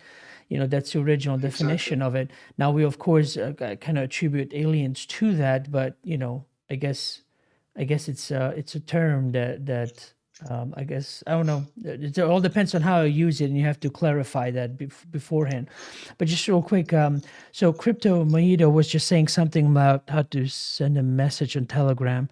Well, you won't be sending me a message. You can talk to me directly if you just unmute yourself, Crypto, and then we can talk. And yes, the difference between what you're hearing on Telegram and what's coming through the stream is that there's, I think, at least a 10-second delay, if not more or less. It's just the way streaming works. There's no way it would ever be synced up. So you might want to, whatever you're watching, you might want to watch it in silent on your computer while you're listening on Telegram, or just listen to Telegram altogether.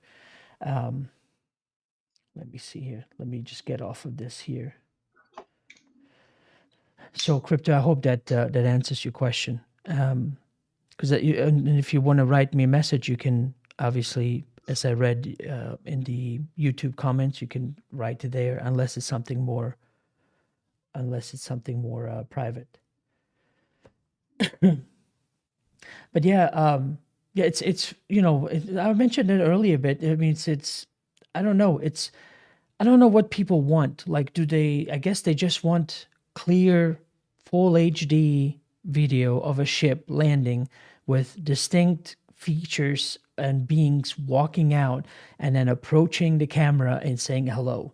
I guess even that, I bet you people are gonna go like, God, that's CGI, And so, I don't know. I don't know what it'll take when it comes to this physical proof.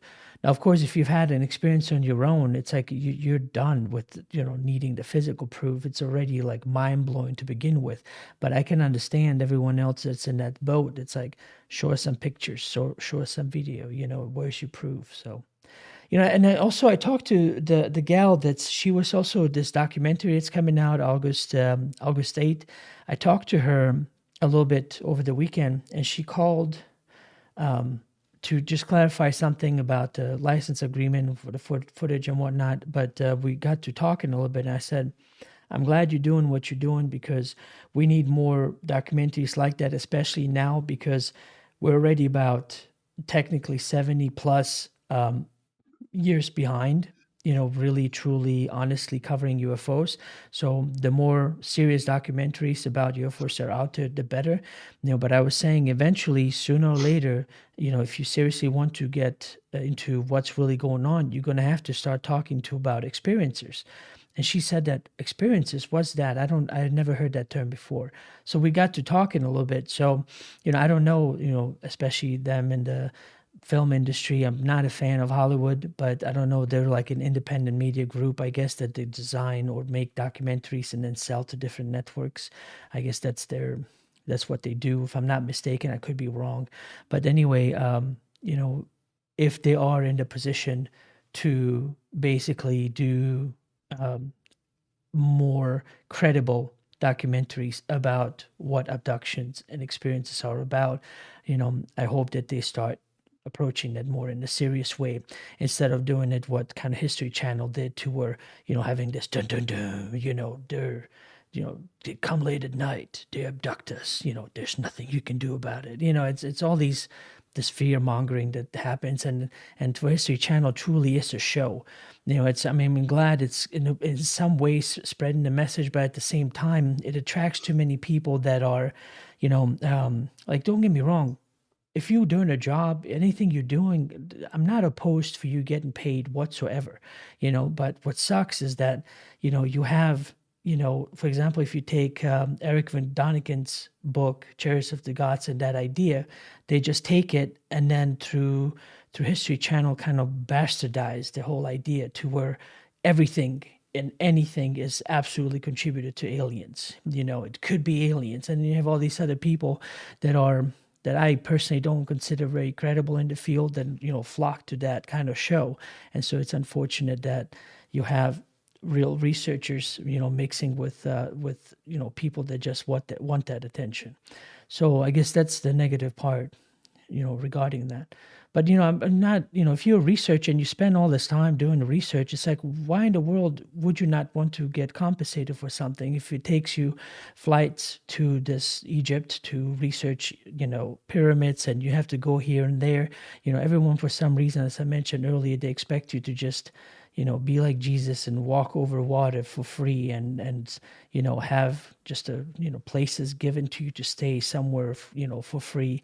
All of that costs money if you're wanting to do some research. So, why not encourage people like that? Because we buy and swallow the bullshit from mainstream media all the time, and we don't ever question them for getting paid to lie to us every day, And so, why wouldn't you be, why are you so critical in one way, but then totally give, a pass to the established media, whether it be shows or news? So anyway, I'm sorry, Fab, I didn't mean to go off on a tangent, but yeah, I hope more footage, will come out. I hope, regarding, people not being so, I don't think that they were, like, average person, I don't think they were ever afraid from posting things out there, but they were, at least like this footage, I've seen at least 2-3 different like short segments, because I don't watch the mainstream news, but I see certain segments that come across my way,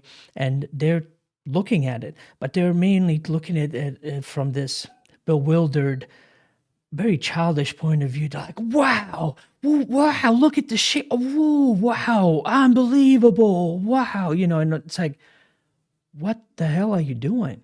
Like, calm your ass down. It would be nice if you, analyze the frames, analyze the footage or something, but instead they spent more money, on the makeup and, doing some banter amongst each other, instead of actually doing the job of analyzing that footage as a media that I think a media or news outlet should. But anyway, that's just my opinion. Fab, are you still there? Yes, I'm still here. I'm just listening to you. You're making some very good points as usual, and you're not going on tangent. It's all very relatable. What he was talking, I was thinking also, some people mention, why don't they come down, and then land in the front of me, they come out. And there is a little point to make here with the Travis Walton story. And he Wait, actually mentioned there's a what are you saying? There's a little what with the Travis Walton story? There is a good point that he actually made. And it was that after his first encounter, when actually came back to visit him, let's say, is that the ETs or the beings actually came back to actually fix a medical problem that he had due to the interaction, meaning that the energy field of their technology was not actually compatible to the health of humans. Right? So it could well be here one of the reasons that they don't actually show up in close proximity due to the fact that their technology is not actually good for our health. And right. That's a point that sorry, I'm just yes? smiling a little bit. There's nothing funny about that. Just the popped into when you said their technology is not compatible with humans. I keep thinking about, bullets are not compatible with us either. Just talking about technology. Anyway, just the clinical way you said it cracked me up. But I wasn't laughing at you. So in case you're watching the video, I don't want you to take me the wrong way. No, you're not taking the wrong way. I think we definitely need a sense of humor in all this. If we lose our sense of humor, it's I think we gone for a bad ride. It's as simple as that. It's as simple as that. Right. And on a personal note, I do remember once being fairly close to, let's call it a flying saucer or whatever, to not feel very, very good at all for at least 2 days after that. Right. And when I heard the story of Travis Walton, I've listened to him quite a lot. When he actually mentioned that, that there was some physical issues after the contact, I just went, okay, well, that starts to make sense, and you put one on one together. And I was just thinking, what was probably why they just don't come on physically, let's put it this way, quite simply because, they kind of care about us and they don't want us to be sick, with radiation or whatever it is. Right, but do trust me, once you get sick, you don't feel well for at least 2 days. I mean, well, it's not well at all. Right, you get lethargic, you can't move. It's not a very positive aspect of the experience. But I think it's a byproduct.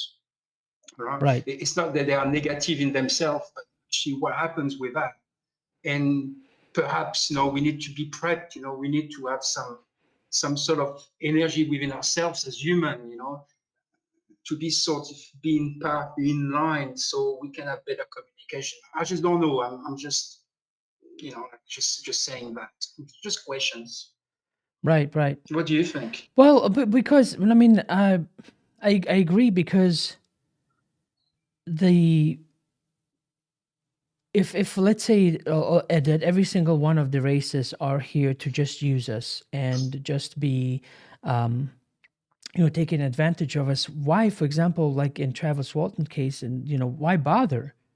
It's no different than if squashing a bug. You're not going to try to revive it again and fix whatever you damage. If you don't care, you're like, okay, it's destroyed, damaged, fine, we'll move on and go about the galaxy, so to say. But why stop? Which is again this idea that I can't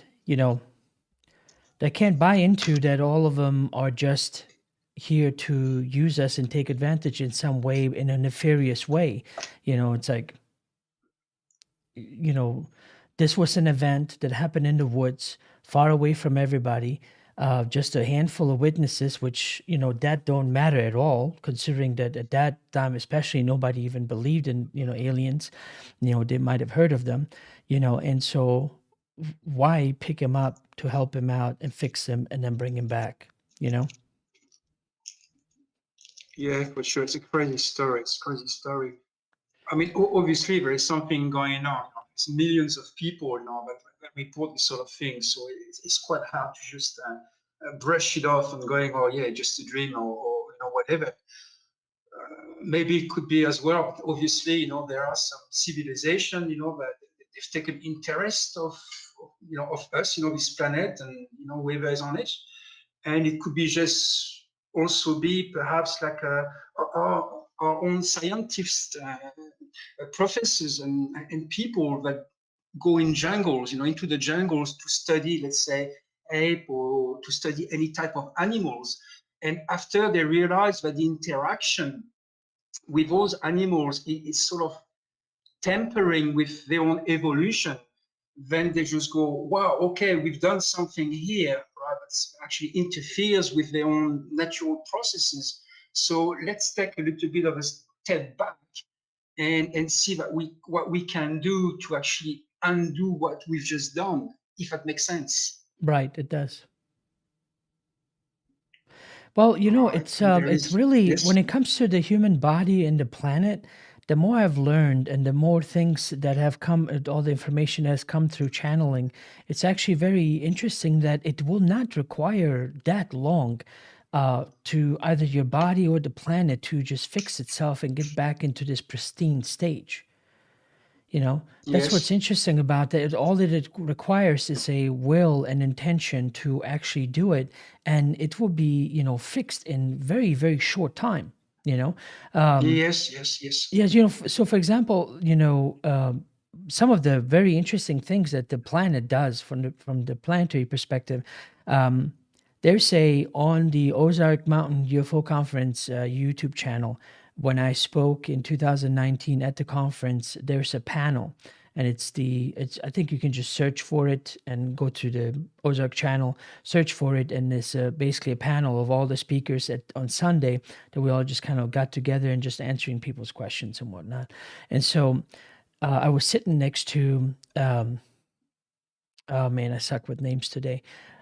Usually names are not my strong suit anyway, but Mark D'Antonio, I believe was his name. And he's, an astronomer, I believe, and really scientifically minded and oriented. So he's not into this kind of stuff that we all are. To him, it's all about the science and astronomy and how things work. But he basically was discussing, aliens from the scientific point of view at the conference. But anyway, at this specific speaker panel, somebody was asking him about global warming, right? And he basically just, said, I have access, and I've been in access for core samples, going back centuries and centuries, and all these different things. And he was talking about, how at one point the planet was even hotter than what it was now, and so he was then discussing that's what started him talking, but then he switched over into, so we had this big BP, right? British petroleum spill here in America, if you remember that, Fab. And it was they were Yes. saying it will destroy the environment and the ecosystem for centuries to come. The oil was, all over the beaches and was really destroying a lot. Well, from this non-metaphysical minded person, this very straight-laced scientific, he said something weird that happened is some in that area, this he says he's not believing that there was some kind of like, Gaia came together to now make these changes, but he says that this bacteria formed that were basically eating up all eating up all the petroleum, I guess, or whatever was spilled, to where then it was basically cleaned it up and it's gone. And the second the food source was over, then it died out. And so now it's, fish are back, corals is back, the corals and everything else, He said that was quite amazing to see. It's something that was not expected. Here we are thinking this is something we're going to have to deal with, decades moving forward. Now, I'm not saying let's see what else the planet can do miraculously, so let's fuck it up. That's not what I'm saying at all. Like let's keep the planet as clean as we possibly can. But something that I never understood when it comes to pushing certain narratives, right? Were the cows farting 10,000 years ago and more whenever we were going through the ice age? Were the humans, because of their hut building and development progress that, was heating up the planet more and more to where then the ice age, as the ice was melting and retracting further up north and, revealing the different continents, Europe and America and all of that, you have to think back and consider all of that. Who was there to cause this change to begin with? And so we think that the way we see the world now is the all be all, that now climate will stop and that's it. This is the temperature that we all know about. And that's something that a lot of the, ETs, messages that come through talk about. It's like, we're not even done yet. This ideal temperature on the planet is actually would be quite warmer than what it was before. And, this certain element of people have now managed to find, to play this blame game to say, the planet is getting hotter. It's because you driving a gas car and not an electric car, and, it's your fault for, having conventional light bulbs instead of, LEDs or more, these friendly light bulbs. The point here is that nobody likes to shit where they eat. Let's clean the planet. Let's make it comfortable for everybody. But to play this blame game and only look at short period of history is very deceiving. It's very deceiving. And not only that, when we're talking about climate, the more research I was doing just to, find out what is this big deal about, there's, if I'm not mistaken, and I could be wrong, like 20 different fields of expertise that have to be considered. I mean, you're talking about ocean currents, you're talking about, different, the way condensation happens, all these different fields that have to come together that make up the climate. It's not just one thing that has to be looked at. And if it's tweaked or changed, that will, give you the desired outcome. So there's not a consensus as they would like you to believe. And there's been a lot of very smart people out there that really spell it out in those terms for everyone else out there. And so I think whatever side you're on, I think we all can come together and agree that yes, we should, dress me nuts when I see people throw trash on the dirt road that we live on here, and do all this stuff. It's like we live in this beautiful wooden area and it's very lush, and then you see a McDonald's bag, and or some kind of styrofoam cup thrown out or whatever. It's like, why don't you expose of it properly? So I'm sure we can come together under those consensus without needing to play this blame game and now make it political and try to pass, let's say, political things like, a legislature and blaming the one side doing this, the other side doing that. And so I think more can come about if we just simply looked at the facts for what they are, instead of, just taking certain data out of context. Because a lot of people, like something I had to learn many years ago is that you can lie with data and facts. There's an art to that. You can use facts and be, factually correct, but you're telling a false story.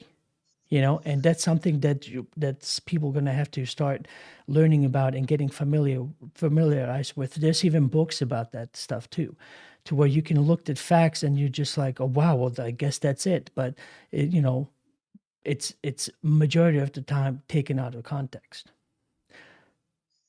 So I'm sorry, Fab, yes, I'm going. No, I just love listening to you anyway. I think just for the point of view of my very strong French accent, it's probably best for the ear, that you talk. But you are so right. It's all about it's about education. We need to educate ourselves about the consequences of our act, and also, it is obvious that when we do some deeper research, that the planet, is going through changes, and it's a cycle. It's been going on for many thousands, hundreds of thousands, millions of years. When there are cycles, obviously it's a cycle that we can be a bit more involved with, so that cycle is less detrimental to our way of living, right? And also there are some people that will use the situation to push an agenda, maybe positive, negative, but they will use that to simply push their ideas. Right. So, well, can I tell you something? Everything. Yeah, can I tell you something real quick? So this is a perfect example. So for those who might not know, Michael Moore is this, documentarian that he makes a lot of documentaries I don't agree with, but one was very interesting. He recently came out with a documentary called The Planet of the Humans, if I'm not mistaken. I've seen that one. I've seen that one, yeah. Right, and it's very interesting because he's a very, very much like lefty, bleeding heart liberal, let's save the planet because the humans are destroying everything. And it turns out that, this very movement of solar panels and let's go to alternative energy is pretty much backed by, by these petro companies, and there's all this illusion that, like let's say to design these different or make these different panels, creates a much larger, carbon footprint. You're talking about electric cars, much larger carbon footprint. Now, of course, I'd love electric cars. I'd love to own one day if I can. I don't know that I can afford it, how many more years down the road. But I would, once a level of enough, I guess, production has been made, it's a lot nicer to not have to constantly inhale each other's exhaust, so to say. So even though it took, a larger carbon footprint to make that electric car, in the long run, it made it nicer so that you can actually, have these smog-free cities. Like LA was horrible. When I was in LA, it was just, I was really talking about, the spell of Hollywood just falling before my eyes. Just the way that was portrayed how LA was. And when I saw it for myself, I was beyond disappointed because they would have these small, very, very small sections of like where you would be like the studios and, it looks real nice. And literally right next to it have like these just, these projects that I can't describe. Like they were so bad that even the worst ghetto in St. Louis would look like like a Ritz hotel compared to how people were living there. And that was LA, and then my friend was in LA before me. So he and I were driving together and I kept, trying to, clean my eyes. And I was like, dude, are your eyes burning too? Like, what the hell is going on? He's just looking and he's smiling. He's like, yeah, that's the smog from all the exhaust. And when we were eventually from this closer to the Hollywood sign, you can just see it's this never-ending cloud that's over, over the entire city. And so you're living in it, you're inhaling it, and all these other things. So I'm not an environmentalist. I'm definitely not agreeing with the left agenda regarding that. But I do agree that there's steps we can take to improve our environment without, blaming each other. I'm not going to say and sit there like, you petro, companies designing all these cars, it's like they did because it was a necessity because of what we thought we needed. We, the ones that bought into it. We bought those cars. They didn't hold a gun to our heads to buy them. We just, for one reason or another, we were convinced that we wanted it because it made us feel better, or we liked it, the color, whatever else, that they maybe played upon our emotions to get us to buy those. But it's also us that can make that change by now redirecting of how we spend money. Because if they don't see sales anymore, if they don't see how, if they don't see how, the people are buying those things anymore, it forces them to change. I've seen a lot of stores around here. There's not a store around where I live here or in Missouri or in Arkansas that does not have a organic section of produce. Before, you would never, very hardly ever see that. But because of demand and people want it, it's growing larger and larger and larger. Why? Because you spoke with your money. But it doesn't matter what country you're in, you speak with your money. You say, I want to buy into this, but not that. And so, of course, anyway, so the idea is that, we don't always have to play this blame game. Just live the life the way you want to live it. Spend the money where you want to spend it, where you think it's right, and then see what comes about. Yeah, absolutely. On also take responsibility about our own time, what we do with our own time, and see we can. I'm lucky enough, I live in the country, I'm very secure. That's why, I've got my own garden, basically. I grow my own vegetables. Right, and I've rediscovered the taste of vegetable, fresh vegetable that comes from your garden. It actually tastes good, right? And then after that, you go and buy a McDo or Kentucky or whatever, and you can smell it, and then you go, ooh, it just doesn't smell good at all. And then you start to rediscover the taste of fresh product. Even the kids, they're asking for more vegetable. It's unbelievable. It's unbelievable. And you were talking about LA as well. As you know, I've traveled quite a lot, and I know when we're going to land to LA, because you can see the pollution 20 minutes before you land. Right. Before you actually land, when you're coming from overseas, you're taking a big trip, etc. Right. You're about 20 minutes from landing from LA because you can see the pollution cloud 20 minutes away. It's quite wicked. It's quite wicked. No, right. And we're talking about, yes, we're talking about pollution as well. With it's getting a bit light now. I will close up here. But you were talking about the BP oil spill, right? That we had. And interestingly enough, some people that are some very top scientists are actually starting to decipher the crop circles, right? And there was actually a crop circles that was done in England, right? That actually mentioned quite in straight fact, the location and the date of the spill itself, right? And in the crop circles, so people say in the crop circle, yeah, they know how to decipher crop circle now. And actually, if you want, I'll send you an email, I'll send you a few links, about what scientists I really get it. Sure. And what was quite funny is, some people say, oh yeah, it's just luck, etc. And just next to the crop circle, right, and that was about 2-3 months after that. In the crop circle, they actually made a crop circle, obviously, with the sign, with the insignia, with the motto of BP in it. And somebody you talking, was it more of an authentic one or made by humans?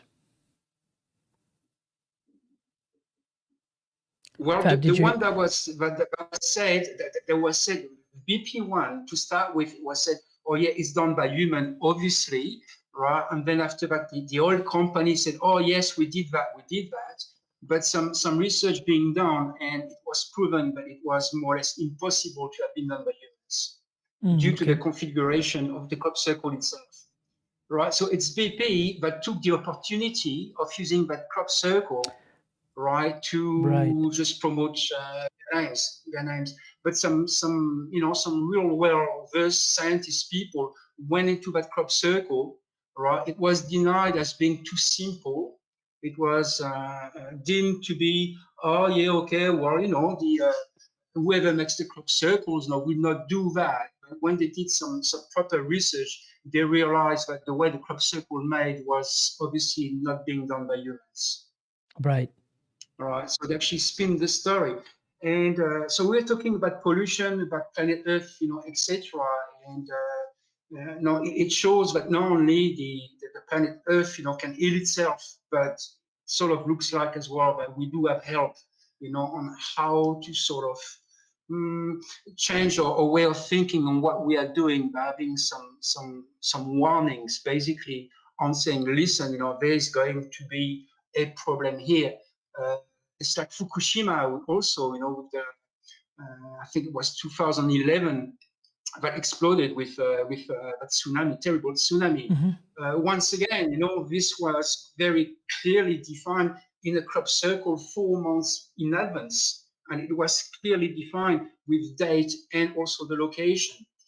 Right, so we do have a little bit of help here, it seems, and although things are not looking so good as far as pollution is concerned, there is hope. There is hope, and obviously there are also some people that are using that fear-mongering also to push an agenda. But it is clear that we need to clean up our act, and you said it quite well, right? Right. That piece of Well, paper that we throw. Yes, go ahead. well, no, I mean, talking about, okay, so, just to looking at the agenda, right? So Al Gore came out in the early 2000s about the inconvenient truth, and based on Yeah, that, Mr. Al Gore, yeah. yeah, he started the different companies that, started coming out with these, curly light bulbs. They were supposed to be green and help the planet out.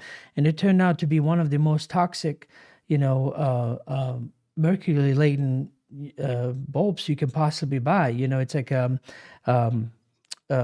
one of the labels, if I remember correctly, said Mr. you Al Gore needed. has got his finger in the pie, He's got his finger No, in for the sure. pie Yeah, in no, every for sure. so-called green energy. He's multi-millionaire many times over, by being creating the green movement, Well, even then, he So has there we like go. he has There we like go. 5 different houses, and not one single one of them has some kind of alternative energy source on it, like windmill or solar panel, any of that. So, it's almost like, rules for thee, but not for me. It's like, so, shouldn't you live by example? I mean, you were pretty, heartbroken and wanting to make sure that, you told every human that, hey, it's your fault for living, that this planet is going down, but yet, they're not He's a very worried good about, comedian. they're not worried about, selling their property that's on the coastlines, because, you would have thought that it's a bad investment if it's, coastlines are going to be flooded. So why wouldn't you want to sell now, move more inland? But I don't see that happening anytime soon. Yeah, he's a very good comedian. I mean, Mr. Al Gore, he's done very good thing as well. Let's not, like bring the guy down. Obviously, he has a job, etc. But for sure, it's one of those individuals, that jumped on the wagon, of the so-called green movement. And when you really look behind, how it's being done, it's actually polluting the planet, even more. When we think, they've discovered this new source of energy you can put into cars, and also new petrols, ethanol. But to do that, we need to cut down millions and millions of trees and reduce them into wood chip, so that we can power this new engine. I mean, let's get real here. Something is not right. Right. Well, Fab, forgive me. I want to give Ken Yes. also a chance to speak before I get off here. So thank you again for staying up so late in France, and I appreciate you calling in and talking to me. I hope you continue doing that. I'm trying my very best to have the free time and the spare time to do that. Luckily right now I'm off sick, So I can dedicate that, but as you know, I will miss it for anyone. So thanks for once again Thank you. putting some work out there. It's very much appreciated. All right, thank you, Fab. We'll stay in touch and send me those emails, please. Yeah, and I'll send you that link as well about those scientists, that are deciphering the crop circles. Yep. All right, thank you. All right, you have a good night and take care. Ciao. Bye-bye. Yes. Okay, Ken, you are, give me a second. You are unmuted on my end. Unmute yourself on yours and you can speak to me.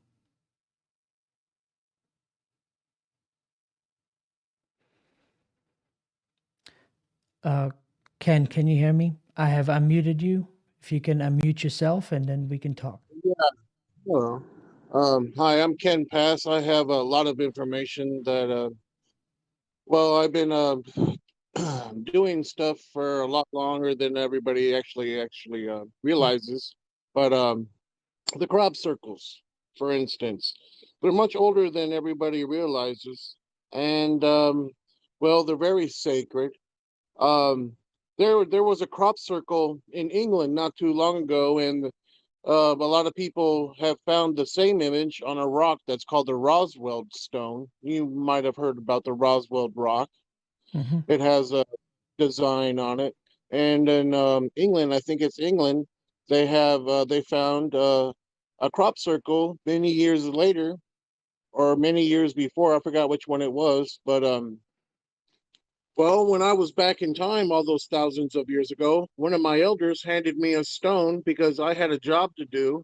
I had to go get medicine for the little blonde-haired girl hiker who was also back in time with us. And my elder looked Native American, brown skin, page boy haircut, with a uniform on.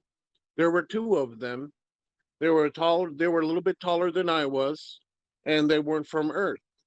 And they handed me that stone, which you all call the Roswell stone. I was transported back in time with the stone in my hand with one of the men's staff members. We came to a house. I don't know how we got there, but we were inside of a house. I was drinking water out of the kitchen sink like an elephant, just guzzling water, because where we were from thousands of years ago back in time, there was hardly any water. Water was scarce. And the man staff member ran into the medicine cabinet in this person's house, wherever we were. He got the medicine. He said, "Come on, let's go. Put a cork in it." We outside of the screen door. There was like a old-timey screen door. We ran outside the house. We were transported back through time, back in the past, and I had a hole in my pocket, and it fell out of my pocket. And many, many thousands of years in the future, a man walking through, I guess was his story. He found it, he picked it up, and he called it the Roswell rock. Now, that image on the stone is the same image that's in England. There's a meaning for these crop circles, and I have the answer for it. But it seems like nobody really cares. Nobody's really interested in the art of the crop circles, and they don't really want to pay attention on their true meaning, which is very sacred, very sacred. If you see a real crop circle, you can distinguish art from a fake anytime, because they're exact, they have meaning. And you met a person, you're talking to a person who knows, because the Roswell stone was placed in my hand by a person not from this world. And we were transported into the future to get medicine for the little blonde-haired girl hiker who was sick back in time. And we went back through time, and it fell out of my pocket because I had a hole in my pocket. It's that easy. The art is very sacred. Right. It has meaning. It's backwards and forwards migration. If you look at the Roswell stone, backwards and forwards migration in the same spot. It's a time traveling stone, and it'll only work for a certain individual on this planet, except for the elders who gave it to me, because I have a very special arm because of the things that have happened to me. Yeah, Ken, I remember you telling me the story before, and I can only tell you what I was saying last time. Just, keep on posting more about your story and, let it be out there. It's like I know you get a little bit, about, I don't know, resentful that people don't believe you. It's like, again, all I can do is listen. Hurtful. The what? It's hurtful sometimes because here I am posting the biggest proof, the biggest truth, telling the biggest truth, the biggest proof, because I've been here for 20 million years physically, and I have all this incredible, important proof, and I'm getting thrown under the bus by everybody. And I'm like looking at all these people who don't have proof of anything, writing books, and they're so-called public figures. And I'm like, hi, I've been here for 20 million years. I have all the answers. Oh, yeah, whatever. Yeah, sure. Okay, go on. And I'm like, I see how people are Ken, today. right, but you have to understand, ago. I know a lot of us have different experiences that are just weird. You don't want to listen. You don't want to Ken, listen. You don't want to really learn. You just want to, it's a stigma, or it's a anomaly, or it's, and I'm like, good grief, Well, Ken, I know, but you're gonna be surrounded and be facing people like that all the time. The point is Yeah, but just put out I your just, information, and just keep doing but I'm what you do. trying. It's like, I need to get good public relations. That's the only thing that I'm lacking. I'm posting it on Facebook. I'm posting it on YouTube. I'm posting on TikTok and Twitter. I ain't getting no one response back. It's just like an empty crowd. All I hear is crickets. And I'm like, hi, look at this. And everybody's like, wow, okay. They're not interested. You would be surprised how very hard it is for a person who's been here for 20 million years to get the information out, because no one's helping him with the good public relations that he needs. So Ken, desperately, I can okay, bring Ken, you're worldwide gonna have to peace let me speak in less because than 30 we minutes. can't just have this go one way. I'm gonna have to mute you. I'm sorry. I need Oh, what I'm trying to tell you is that you can't just blur out the I've been around for 2 million years and people go like, oh wow, okay, right on. Why don't you join Oprah? The point here is that you put out the information and keep on writing and talking about what you have experienced, and those people that need to hear it will hear it. Because I personally cannot relate to you to be, most of us, everything we know about ourselves and how long we live is basically just, I cannot imagine in a body physically being alive for 2 million years. And so, for you just wanting me immediately to jump onto that bandwagon to say, Ken, you're right. You are 100% right. Let me get you with the president and everyone else that's out there. It's like, you have to have a sense of reasonability.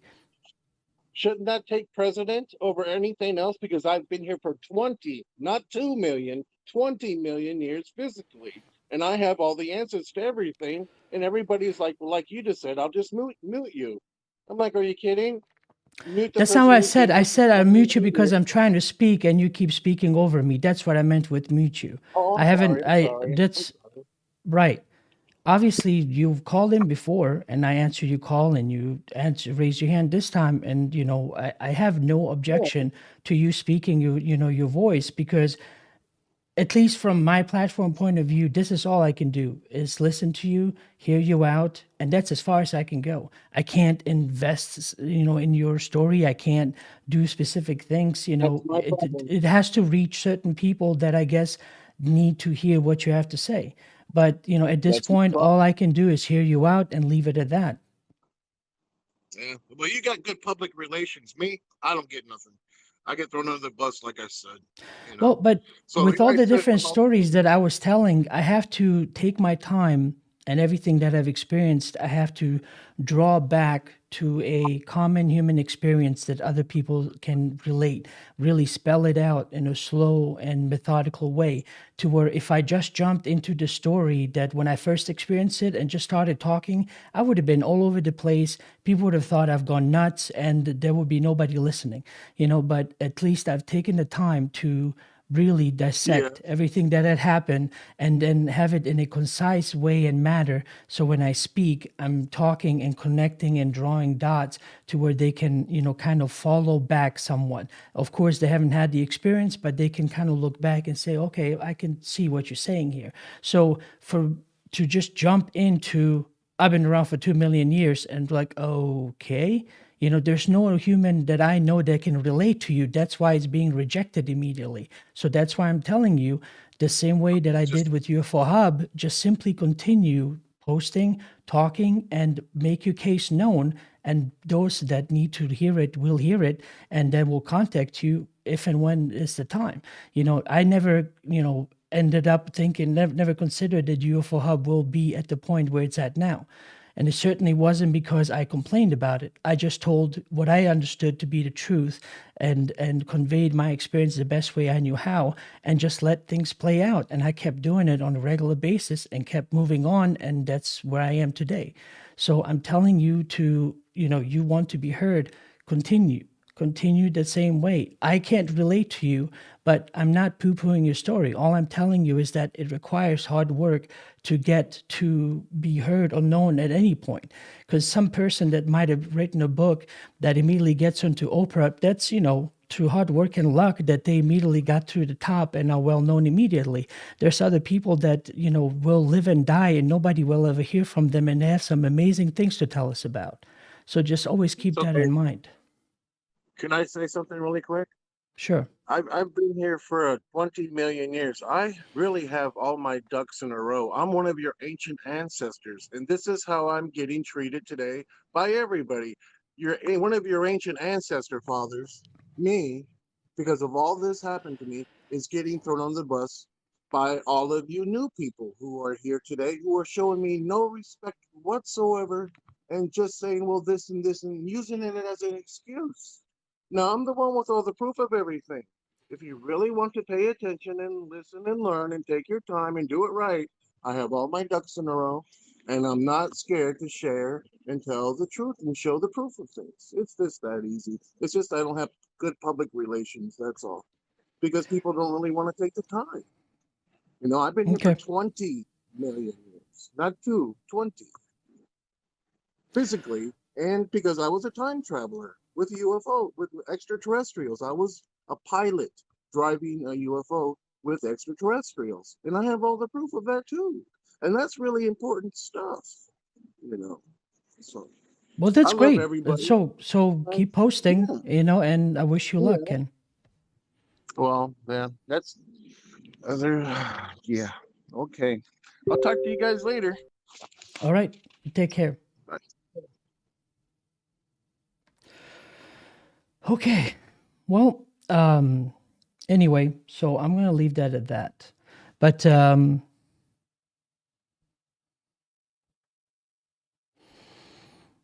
we have here? We have Hazel. Welcome.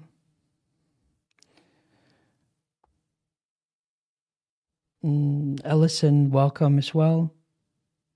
Pendulum, welcome.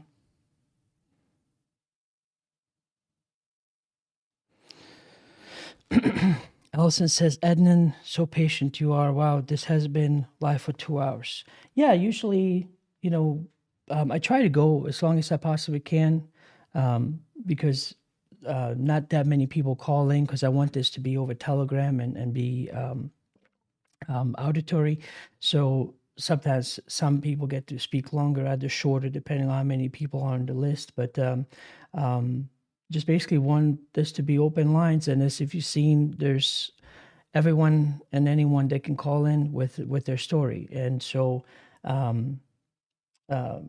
yeah, you're welcome to call in. I'll listen. And however much, I guess, energy that I have for the 2.5 hours or so, because sometimes paying attention to what's going on here and the stream and shifting and all that, I can only focus my attention, I think, roughly around 2.5 hours. Maybe if I somehow could take a break in between and just put up a screen of "we'll be right back" and do a quick restroom break or something, drink something, whatever, and then come back, but I don't know how many people are still going to be sticking around for that. But I figured around 2.5 hours is a good enough time to give enough people to log in, watch, dial in if they want to dial in, and kind of leaving it at that. In the future, if there's more people coming in and more attention, then of course I'll take the time, to maybe shorten everyone's speaking time to like 5 to 10 minutes so that I can get more people in. But yeah, I see you said you came here because of the great interview with Reed Summers, so thank you. Yeah, I hope you find something useful on the channel. This is just open lines talking to the average Joe out there, and Joe and average Jane, whichever. And so anyway, but yeah, I think I'm going to be done right now. I'm getting a bit tired, and so next Friday, or this coming up Friday, Sherry Wild is going to be on. We're going to have her live, so hope you log into Telegram to be able to ask her questions yourself later on, or you can just put the question up in chat with 3 stars before it, so that I know it's directed towards the guest. But okay, I think that's pretty much it. Thank you all very much for tuning in. I'd appreciate you all for being here, and so we'll just do this again next Wednesday. Another interview with a guest, more structured this Friday. But have a good day, good evening, wherever you are, and I'll see you next time.